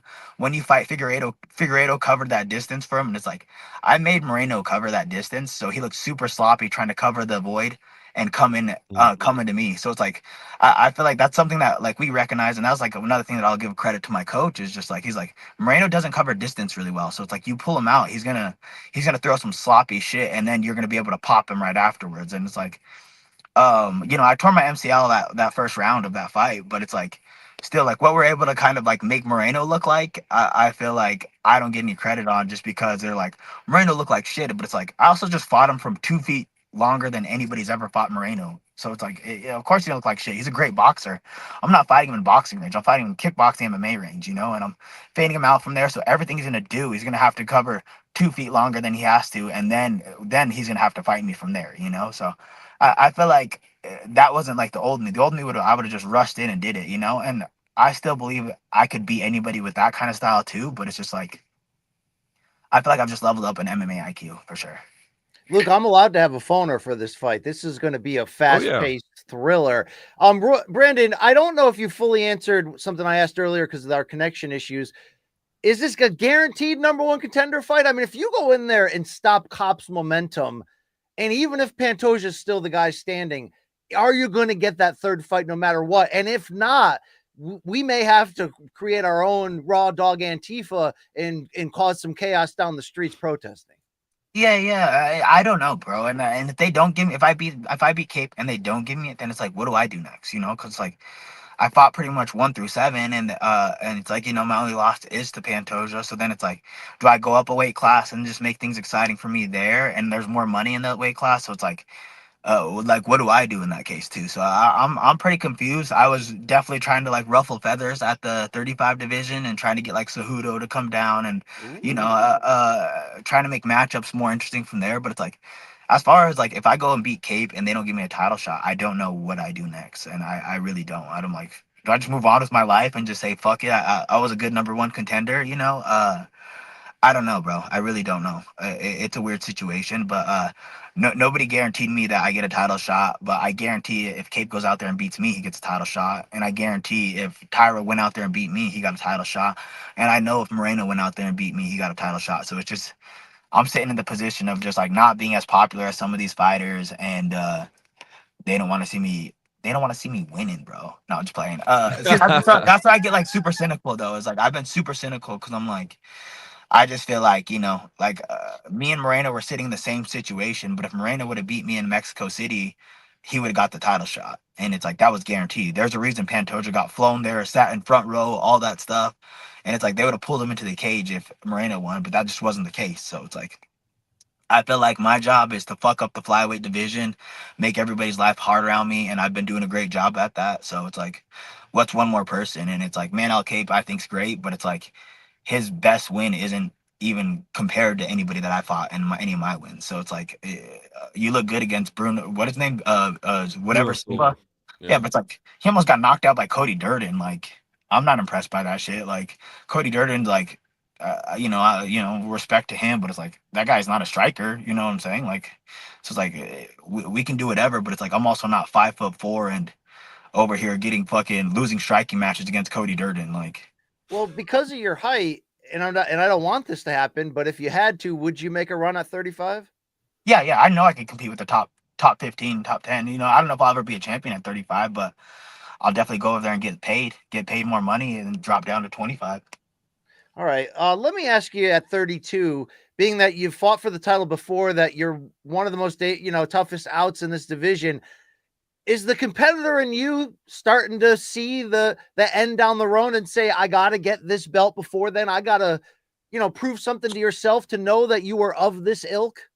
Yeah, for sure. And like, all of that stuff. It's like, I still think I could I've lost to Pantoja, but I know I could beat Pantoja. I know I could win that fight. I know me and him are a shootout. And I think, in a game of Russian roulette, I'm about due for a shot to Pantoja's head, and, I think I could beat anybody in the flyweight division. But I feel it, bro. I feel the pressure, but I also just feel the little bit of the like, things are different now. It's so much more exciting to like train for fights. It's so much like the guys I'm going against are so much better. So it's like it's a different piece of the puzzle that I can add to the game. It's like I hired a dope wrestling coach.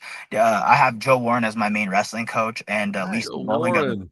Yeah. So I helped Joe Warren win a belt when I was younger. I was like Dudo. I was like all those guys, Ardantes, and I was like all those guys for Joe Warren when I was a kid. So I was like a nerdy jiu-jitsu kid that was lengthy and a southpaw, and like, I was just like a striker, Dude, and, you need to unleash the what was he, the world's most dangerous man? What the world's baddest man on the planet? You need to unleash him on your opponents. Sometimes these boxers have their dads that are chirping, Angel Garcia chirping in the corner. Joe Warren could talk up a fight, man. That guy can get people in the building. But for sure, that's a little bit why I wouldn't have him in my corner sometimes when I was younger, because I'm like, bro, like I'm already up here. I need someone to level me down, like I'm all the way up here. Like, calm me the fuck down. Joe Warren will be right here with me, amping me up. And it's like sometimes like I need to be more calmed down than amped up at all. Like, I've never been one of those fighters that they're like, you need a slap. Like, if anything, you're like, bro, calm the fuck down, because you're about to do too much. So that's like where me and him match levels and stuff. But it's been really cool working with him. It was cool working with Lisa Bowling, and I feel like it sucks because like I'm not gonna be able to use them as much as camp because I'm not planning on shooting, and I'm sure Manel Cape ain't planning on shooting. So it's like, and if I am, it's just a little bit of like all right, I'm aware on this guy, you know, but it's not anything serious. Like I'm not looking to go fight on the ground. I'm looking to go fight the way I've always fought.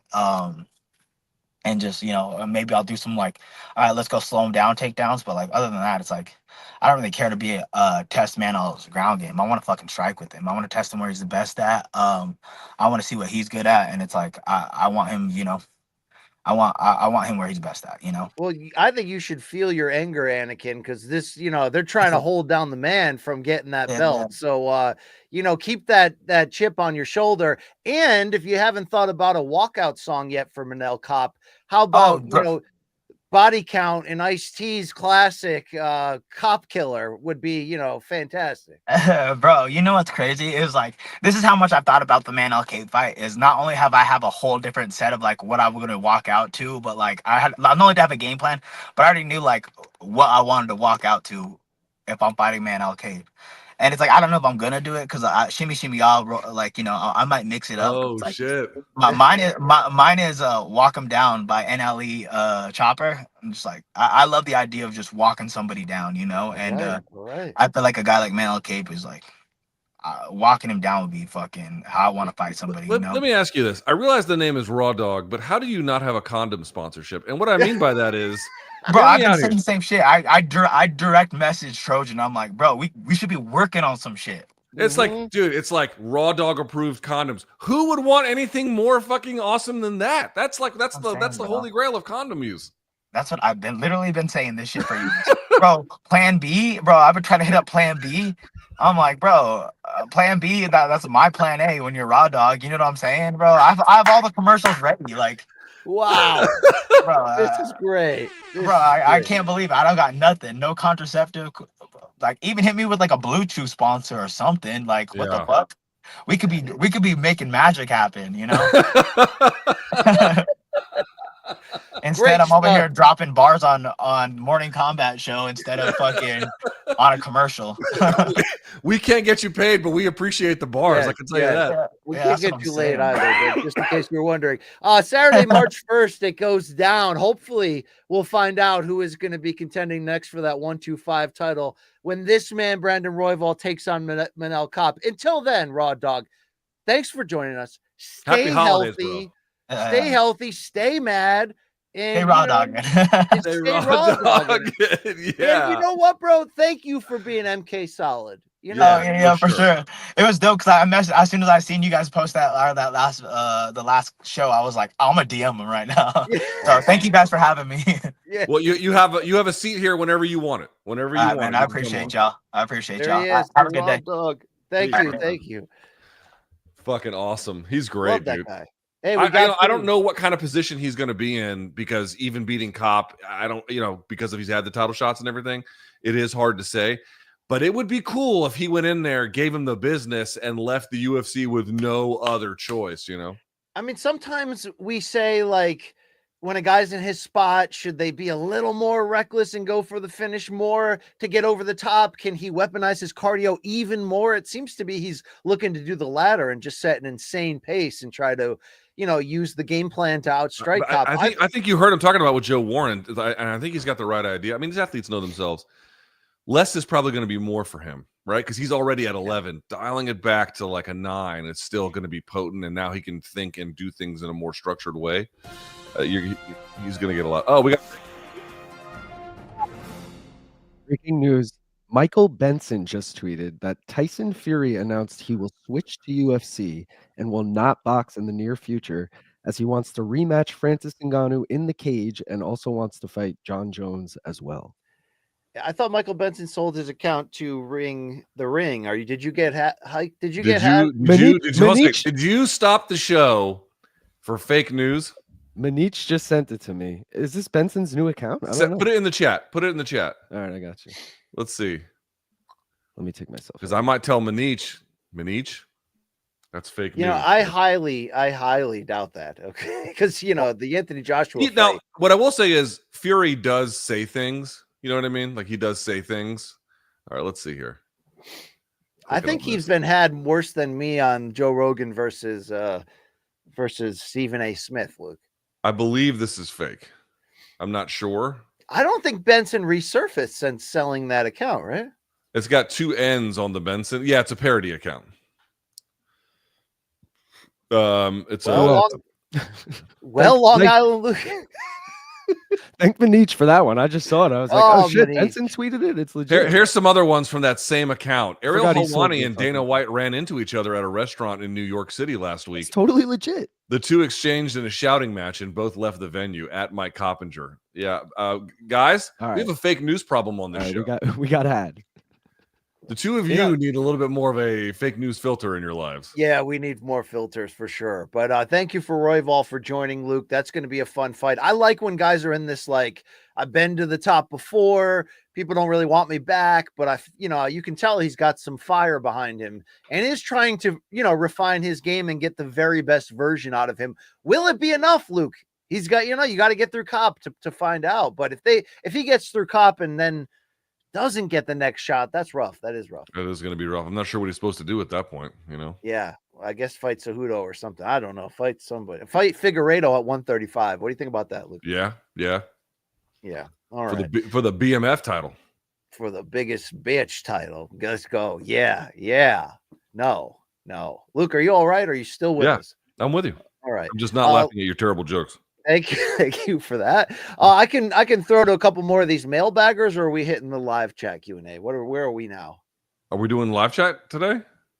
I believe that was offered to the people to close the show. Okay, so this could be. Let's do like 1 or 2, more mailbag ones, and then. All right, let me hit this bag. This one is from Ben. What is your biggest professional wish for 2025? Happy holidays to you and your families. Luke, we already hit MK. Do you have any singular professional wish? I do, but I'm not ready to announce anything. Okay. But I'll say be on the lookout. We wish you well in those future endeavors. Yes. Hashtag only pipes. That's what we're gonna do. Yes, I want to be calling fights. Let's see where it goes, Luke. Let's see if I end up in for sure. We'll find out. Of course, thank you. Let's go to Alan. He says, guys, can each of you make a list of your 5 best/favorite MMA journalists or members of the MMA media if there is no more journalism in MMA? Not including the two of you, of course. We Donks already know that you're the best. Luke, do you think they want us to say who we think are the best at their craft, or who are like, those are our guys? We love those guys. We respect. I'll do the ones that are like, those are like the guys that we talk to. You know what I mean? Like on a regular basis. Chuck Mindenhall, obviously on that list, right? Top Chuck Mindenhall would be on both lists, to be fair, right? Yeah, that's fine. That's fine. We get our commercial respect and our critical love. I mean, I got love for Oscar Willis. Again, he runs the Mac Life, but he's a hilarious dude. I got love for the, Canada's finest father, Aaron Bronstetter. Okay. You can't take that away from me, Luke. All right. No, you cannot. You cannot. You also like the Warlock though. So I like the Warlock a lot. Impaired. I mean, I've had some wild times with the Warlock where you're like, what creature is this man? But what do you think, Luke, about, he's Canadian. He's the Prince of Persia. Do you have love for Shaquille Majori? Only when he's not texting me. Only when I don't hear from him, says Luke Thomas. Yes. Yeah. Only when I don't have to hear him at all. No, I'm kidding. I actually like him a lot. He's a hardworking dude and he does good stuff.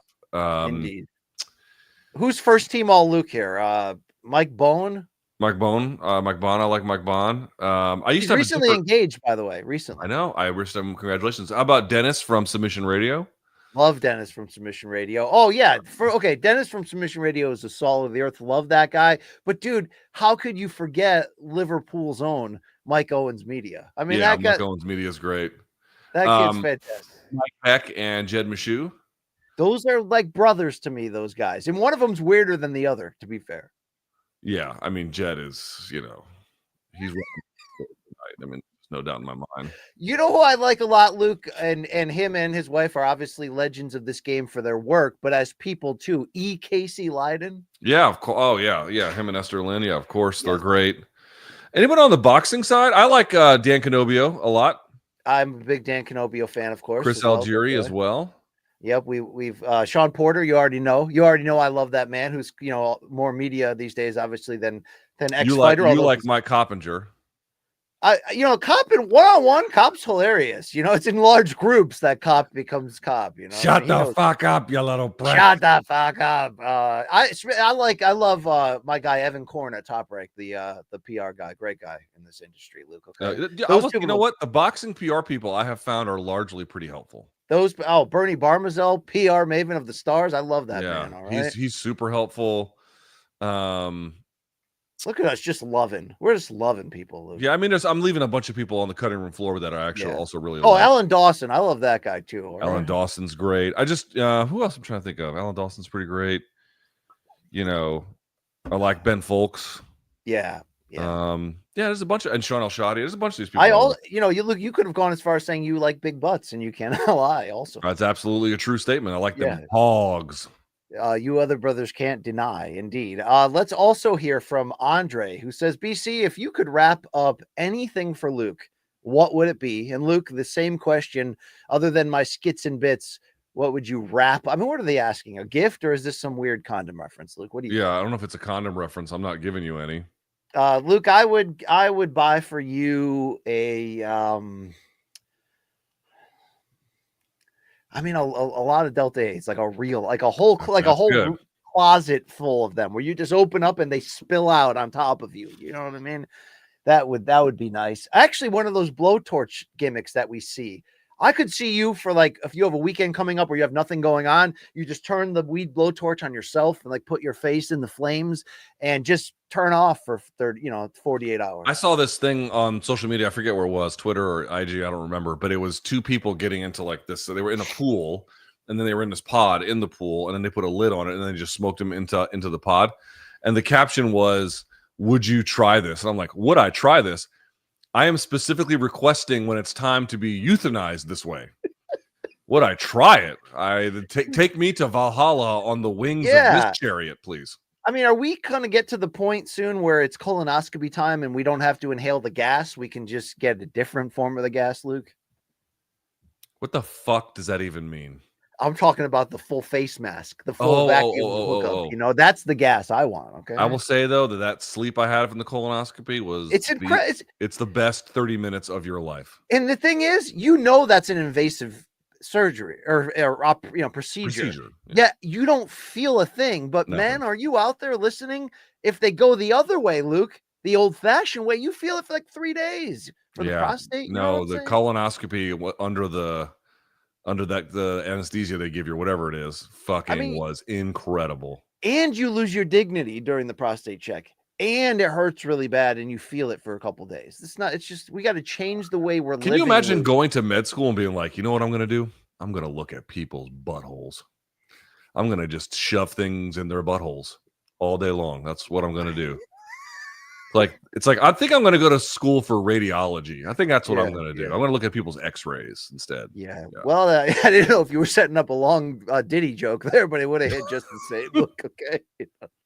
It really would have. All right, you want to do some live chatting? Oh. Well, hold on. I got one more here from Sean. And, Sean comes to us, by the way, from Donegal, Ireland. And he says, love the show. My question is just me, or why is Herb Dean constantly voted best ref in MMA? He makes so many errors constantly for me. Jason Herzog, clearly the best in the game at the minute. Those editorial comments were from Sean. Do you agree with them, Luke? I do like Jason Herzog a lot. I think he's a good referee. I mean, a lot of those awards, I think he's talking about the MMA awards, it's just fan voting. It's not necessarily some kind of panel that's weighing all the evidence and trying to come to some sort of considered decision. It's who can mash the button enough times. And, sometimes rightful people are going to win. Sometimes rightful people are going to lose. It's just kind of what happens. It's just going to be a function of popularity in a lot of cases. So, yeah. I mean, they voted Bisping best analyst of the year.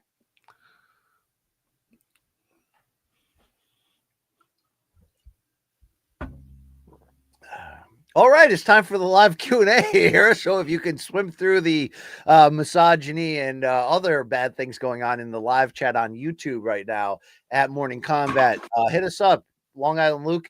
Let's hear from the actual live people right now. This is Lazy Bed who says, Luke and BC, what do you miss most about the days? Oh, where do I start? Is there a perk, Luke, that you're like, Damn, that was we need that. It was a special flying first class.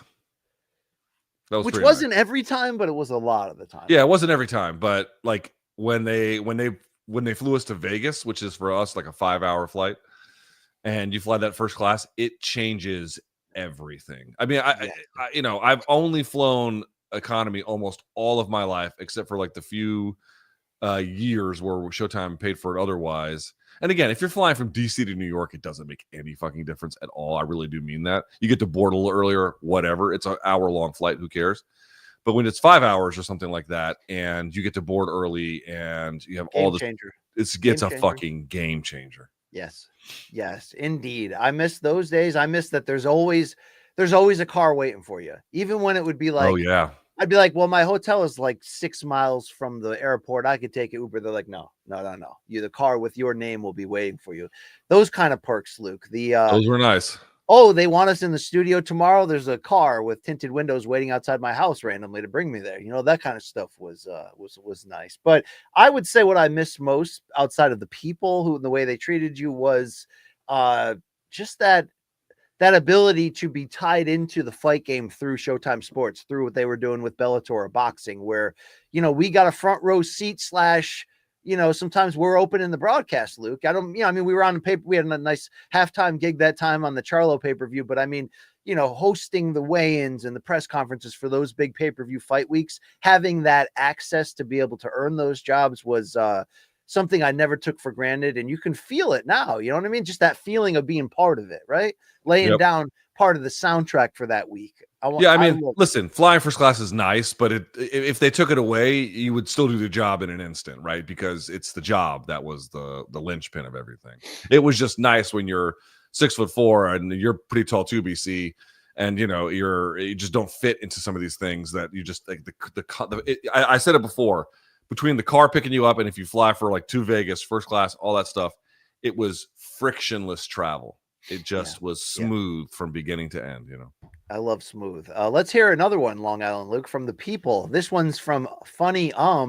Hey, BC and Luke, I've got a question. Which current fighter do you most believe will hold UFC gold next year?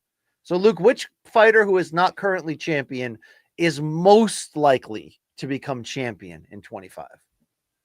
Shavkat Rakhmonov. That is a strong answer. Umar Nurmagomedov is also in this discussion. Oh, that's a very good one. Yeah. Kayla Harrison also in this discussion. Kayla Harrison, I think, is a borderline lock, but yes. Yeah, probably if she makes the weight and there's no issues, yes. Probably. Yeah, I think so. Yeah. Would you? Yeah. Those are the locks, Luke. There's everyone else. I don't know. Maybe not locks, but yeah, maybe locks. I feel like I don't think Ankalaev is a lock, but I think his chances are better than Poatan fans might be ready to admit. I still think Poatan should win that one, but that's Yeah. All right, let's hit up another person here. Let's get it. This one is Duran 509. Back when AOL owned MMA Fighting, did Luke ever use the message boards? So I didn't work with them when AOL owned MMA Fighting. I didn't work with MMA Fighting, in fact, until AOL sold it to Vox Media, and then they brought over the message boards for a time, but they quickly dissolved them. I don't know if this is how they view it now, but at the time, the way they structured their comment section with the way for everyone could reply to everyone and it would turn green with enough likes and stuff like that, or Rex is what they called it. This is more commonplace architecture on the internet now, but to their credit, at the time, Vox Media was one of the early adopters to have that. And the whole premise, because I talked to the developers who did it, the whole premise was to basically make the comment section look and feel like a message board. Why would you have a separate message board? And it was only the places that did it was because their comment section couldn't really foster that kind of conversation. And once they had the technology to do it, they let go of the message boards. I never had any relationship to it whatsoever. Dude, message boards played such a key role in both boxing and MMA in fueling the hardcores at key parts of the early internet experience. No doubt about it. That's why, the underground is one of the central parts of developing MMA fandom for that era of fans, pre and post tough. Luke, have you ever entered the dark web? I don't even know how to enter the dark web, much less have I entered it. You'll know it when you see it, Luke, okay? What does that mean? So I hear. I don't know. Hey, what other questions do you have here? This one's from Intangible 79. Luke, what is your edible dosage? That's a good question.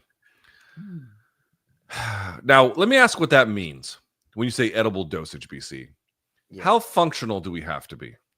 Yeah, it might depend on the activity. Would probably be a better question for this exercise. If I have to be functional, which is like I got to go get groceries, you know, I don't typically mix the two, but I'm just saying, let's say that I did. Or you got to go to the youth soccer game, you know, and it's like, okay. Well, my kid is not quite into that just yet. But you know, I don't know. I have to kind of be, you know, I don't have to drive or anything, but I've got to be present.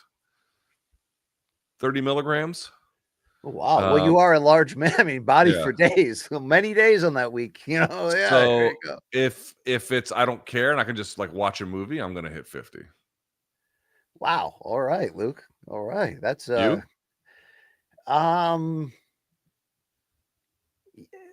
Not on that level, but you know, I think you're probably closer to 20. I know what allows what you know. Yeah, I'm very down to the science on that. So whatever. Long Island, you just let it rip, and whatever happens. Yeah, I mean, the most I ever did at once was 100, but I fell asleep shortly after. So I was gonna say it was probably the best night of your life. You just didn't remember it. Yeah, exactly. Yeah. All right, there you go. What else you got here from the people? This is Dave Sandine, a regular in these parts. He says, worst movie you saw in 24, and what movie are you most looking forward to in the new year? Oh, I saw that Trolls movie, and it was what it felt like to be waterboarded by colors and sounds. I don't know which one it was. It was fucking horrendous. It was so bad.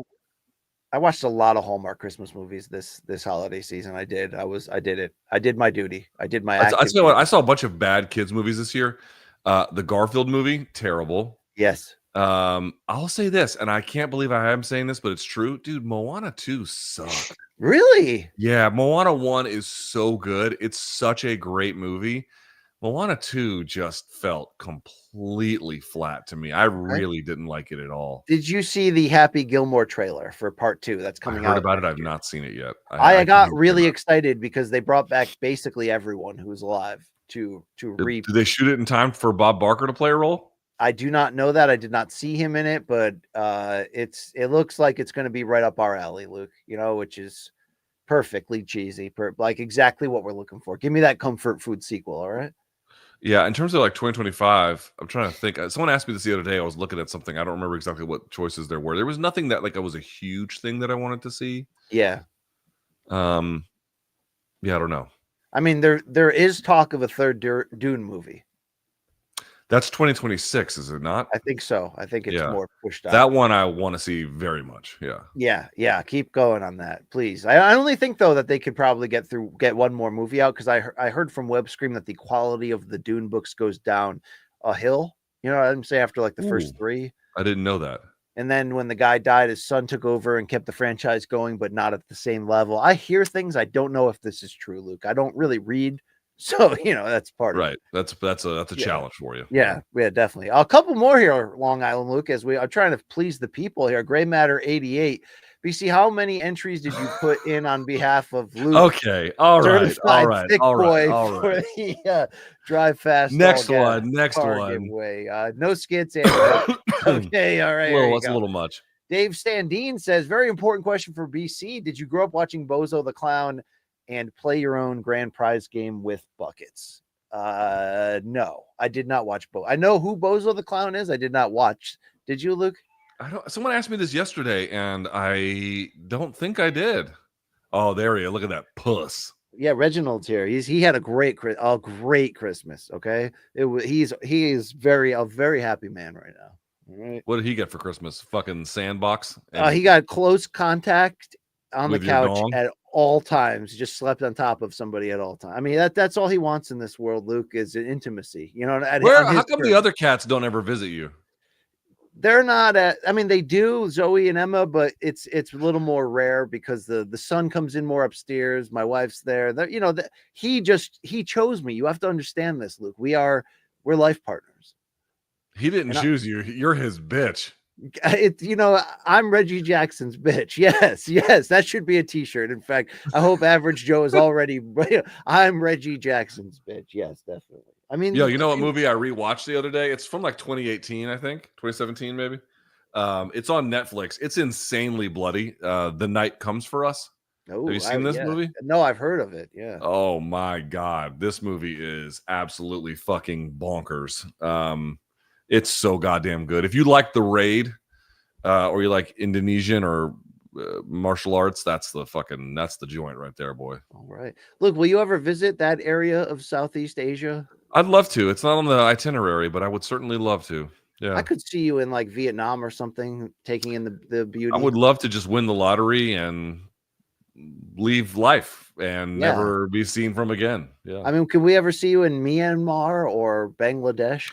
Myanmar, I don't know if I could travel there appropriately. Bangladesh, not high on the interest list. If I can just be candid. You got any other brain teasers here, Long Island? Oh, Alan W. Luke, shout out to Alan W. Right, the mysterious he's man. The man. Alan W. is the man. He says, "Have you considered having new special segments for the show?" We sure have. Yes, that's another thing we're working on for 2025. We kind of had a bit of a rebound year this year, but this year became more about keeping the power on, and luckily the power stayed on. So stayed on. Yeah, but it was. I mean, people are always like, "Why can't you just?" It wasn't one thing. It was a lot of things that almost happened that didn't, and that's okay. It's cool. One day we'll be able to tell the entire part of the story as we experienced it, but it was a challenging fucking year, to put it mildly. You know, but hey, the lights kept on. Reggie's still eating. He's happy. You know what I'm saying? We got the second show up, which was bigger than I think folks realized. That was actually quite big. And for our pockets too, you know, it's not bad. Yeah, you know, it's not a bad life we got here. Wow, Reg, really, that's aggressive. Okay, I'll read this one. In the late '90s, early 2000s, at Chick-fil-A worked at, I vividly remember a rude employee making my mom cry at the drive-thru. On a scale of 1 to 100, how likely was it to be Luke? A 0. I never worked. That's funny though. I never worked, but I didn't work at the Big Chicken. BC. I worked at the. I don't know if it's still there. I mean, probably is. I'm sure. I worked at the Chick-fil-A near, not in the Kennesaw. Was it the Kennesaw Mall? What the fuck was the name of it? There was a Chick-fil-A near the Kennesaw Mall. It was near a media play, which I'm sure doesn't exist anymore either. But I never worked the drive-through window. I worked either the register or I worked when I first started making the actual sandwiches. All right. 9:15 a.m. says, how many subs before we get a BC poop story? Oh, I have a really good poop story, by the way. It's a killer. It is, but I really don't want to tell that publicly. You know, it is dude, you gotta let it all go. Maybe 250,000 subs. How about that? All right. Can we get there? Can we get to 200? I mean, what's holding us back, Luke? We need to scale up the content. That's the issue. We need to scale up the content. All right. What else you got here, Long Island? From Joshua Macklin. What country do you think will be next to have their first? I'm going to guess UFC champion. That's a good one. France, because maybe Fiorot wins. That's a good point. It could have been Japan. Don doesn't count because it's only interim. We're talking like full, like undisputed title. Yes. Kazakhstan with Rakhmonov. Kazakhstan would be a big one. Great call. Yep. Great call. Yep. That's all I got. That's all I got. I'm not sure who else would even be eligible to have that conversation around.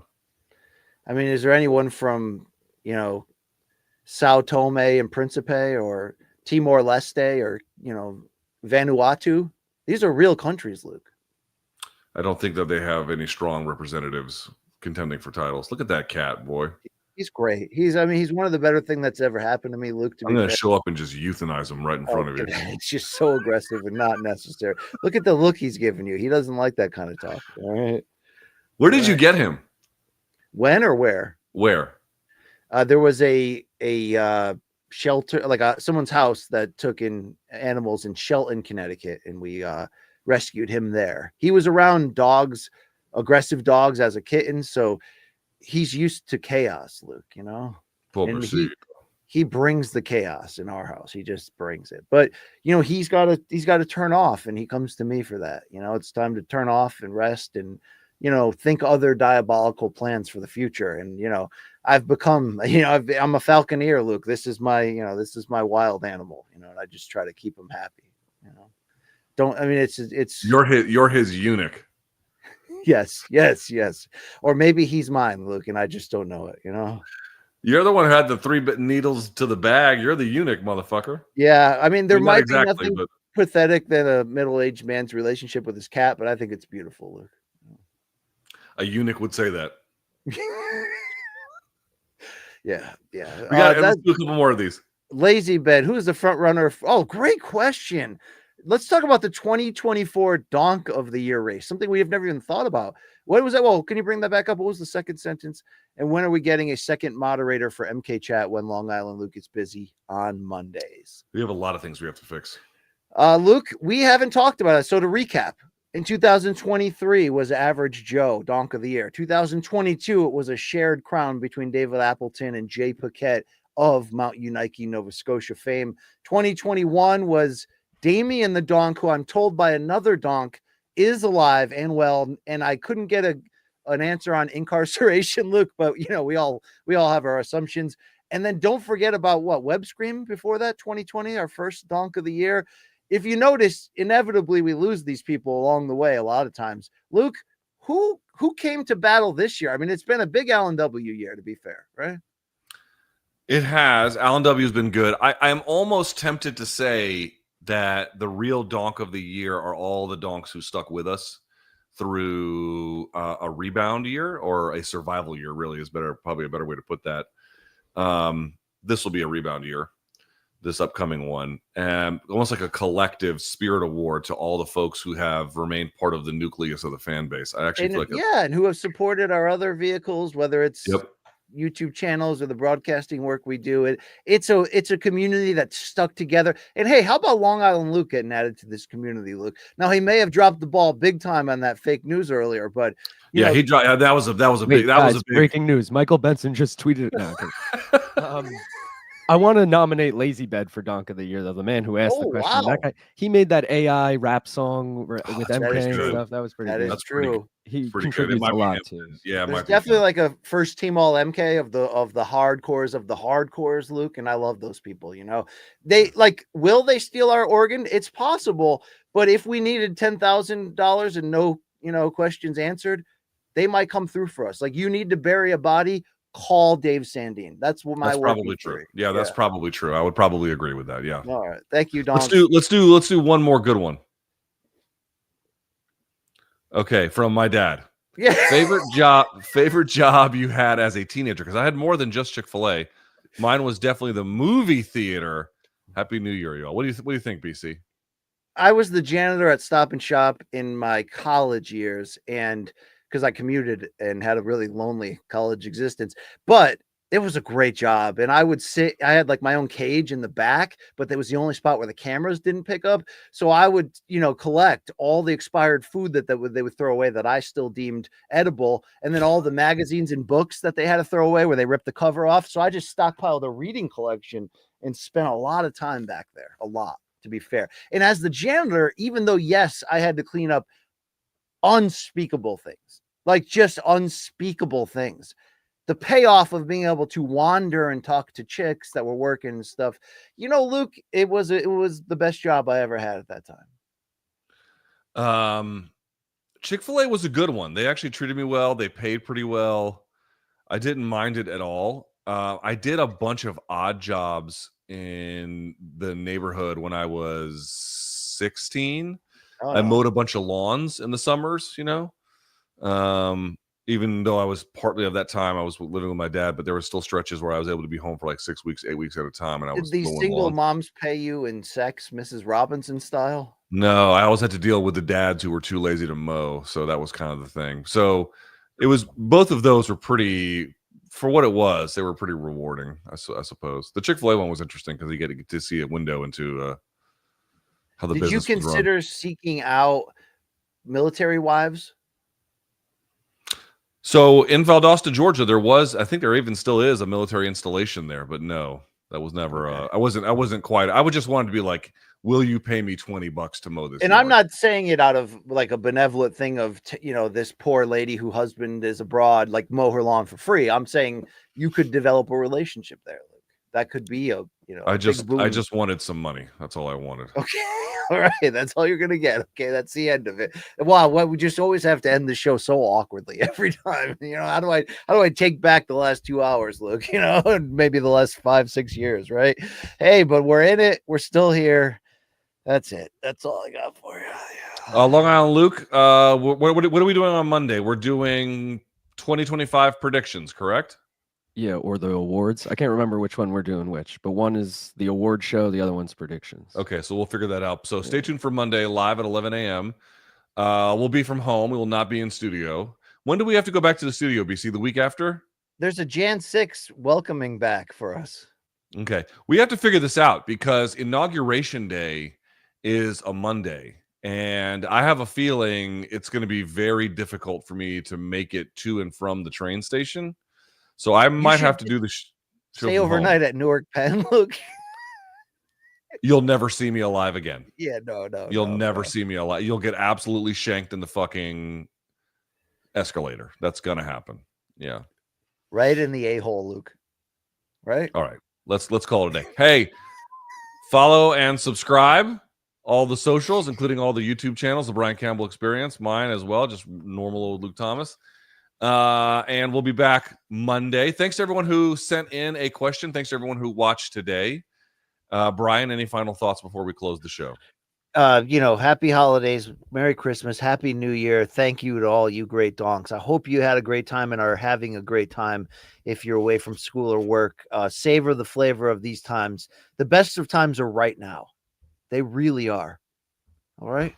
It was the best of times. It was the worst of times. BC, what novel is that the beginning of? Oh, I think that was about us losing the Showtime budget. It became the worst of times, but was that like some Charles Dickens bullshit? Luke? Yeah, Tale of Two Cities. Yeah, very good.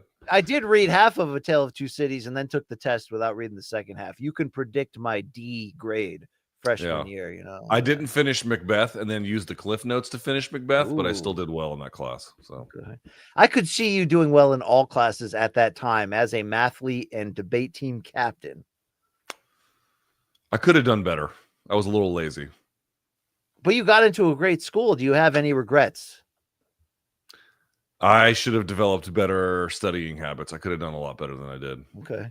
I think your decision not to get on the train in the Marines was a potential turning point in your life, and you chose. Yeah, I didn't end up in prison. Yeah, very good. You chose the road less traveled than that poor woman, Luke. You know what I mean? Yeah. All right.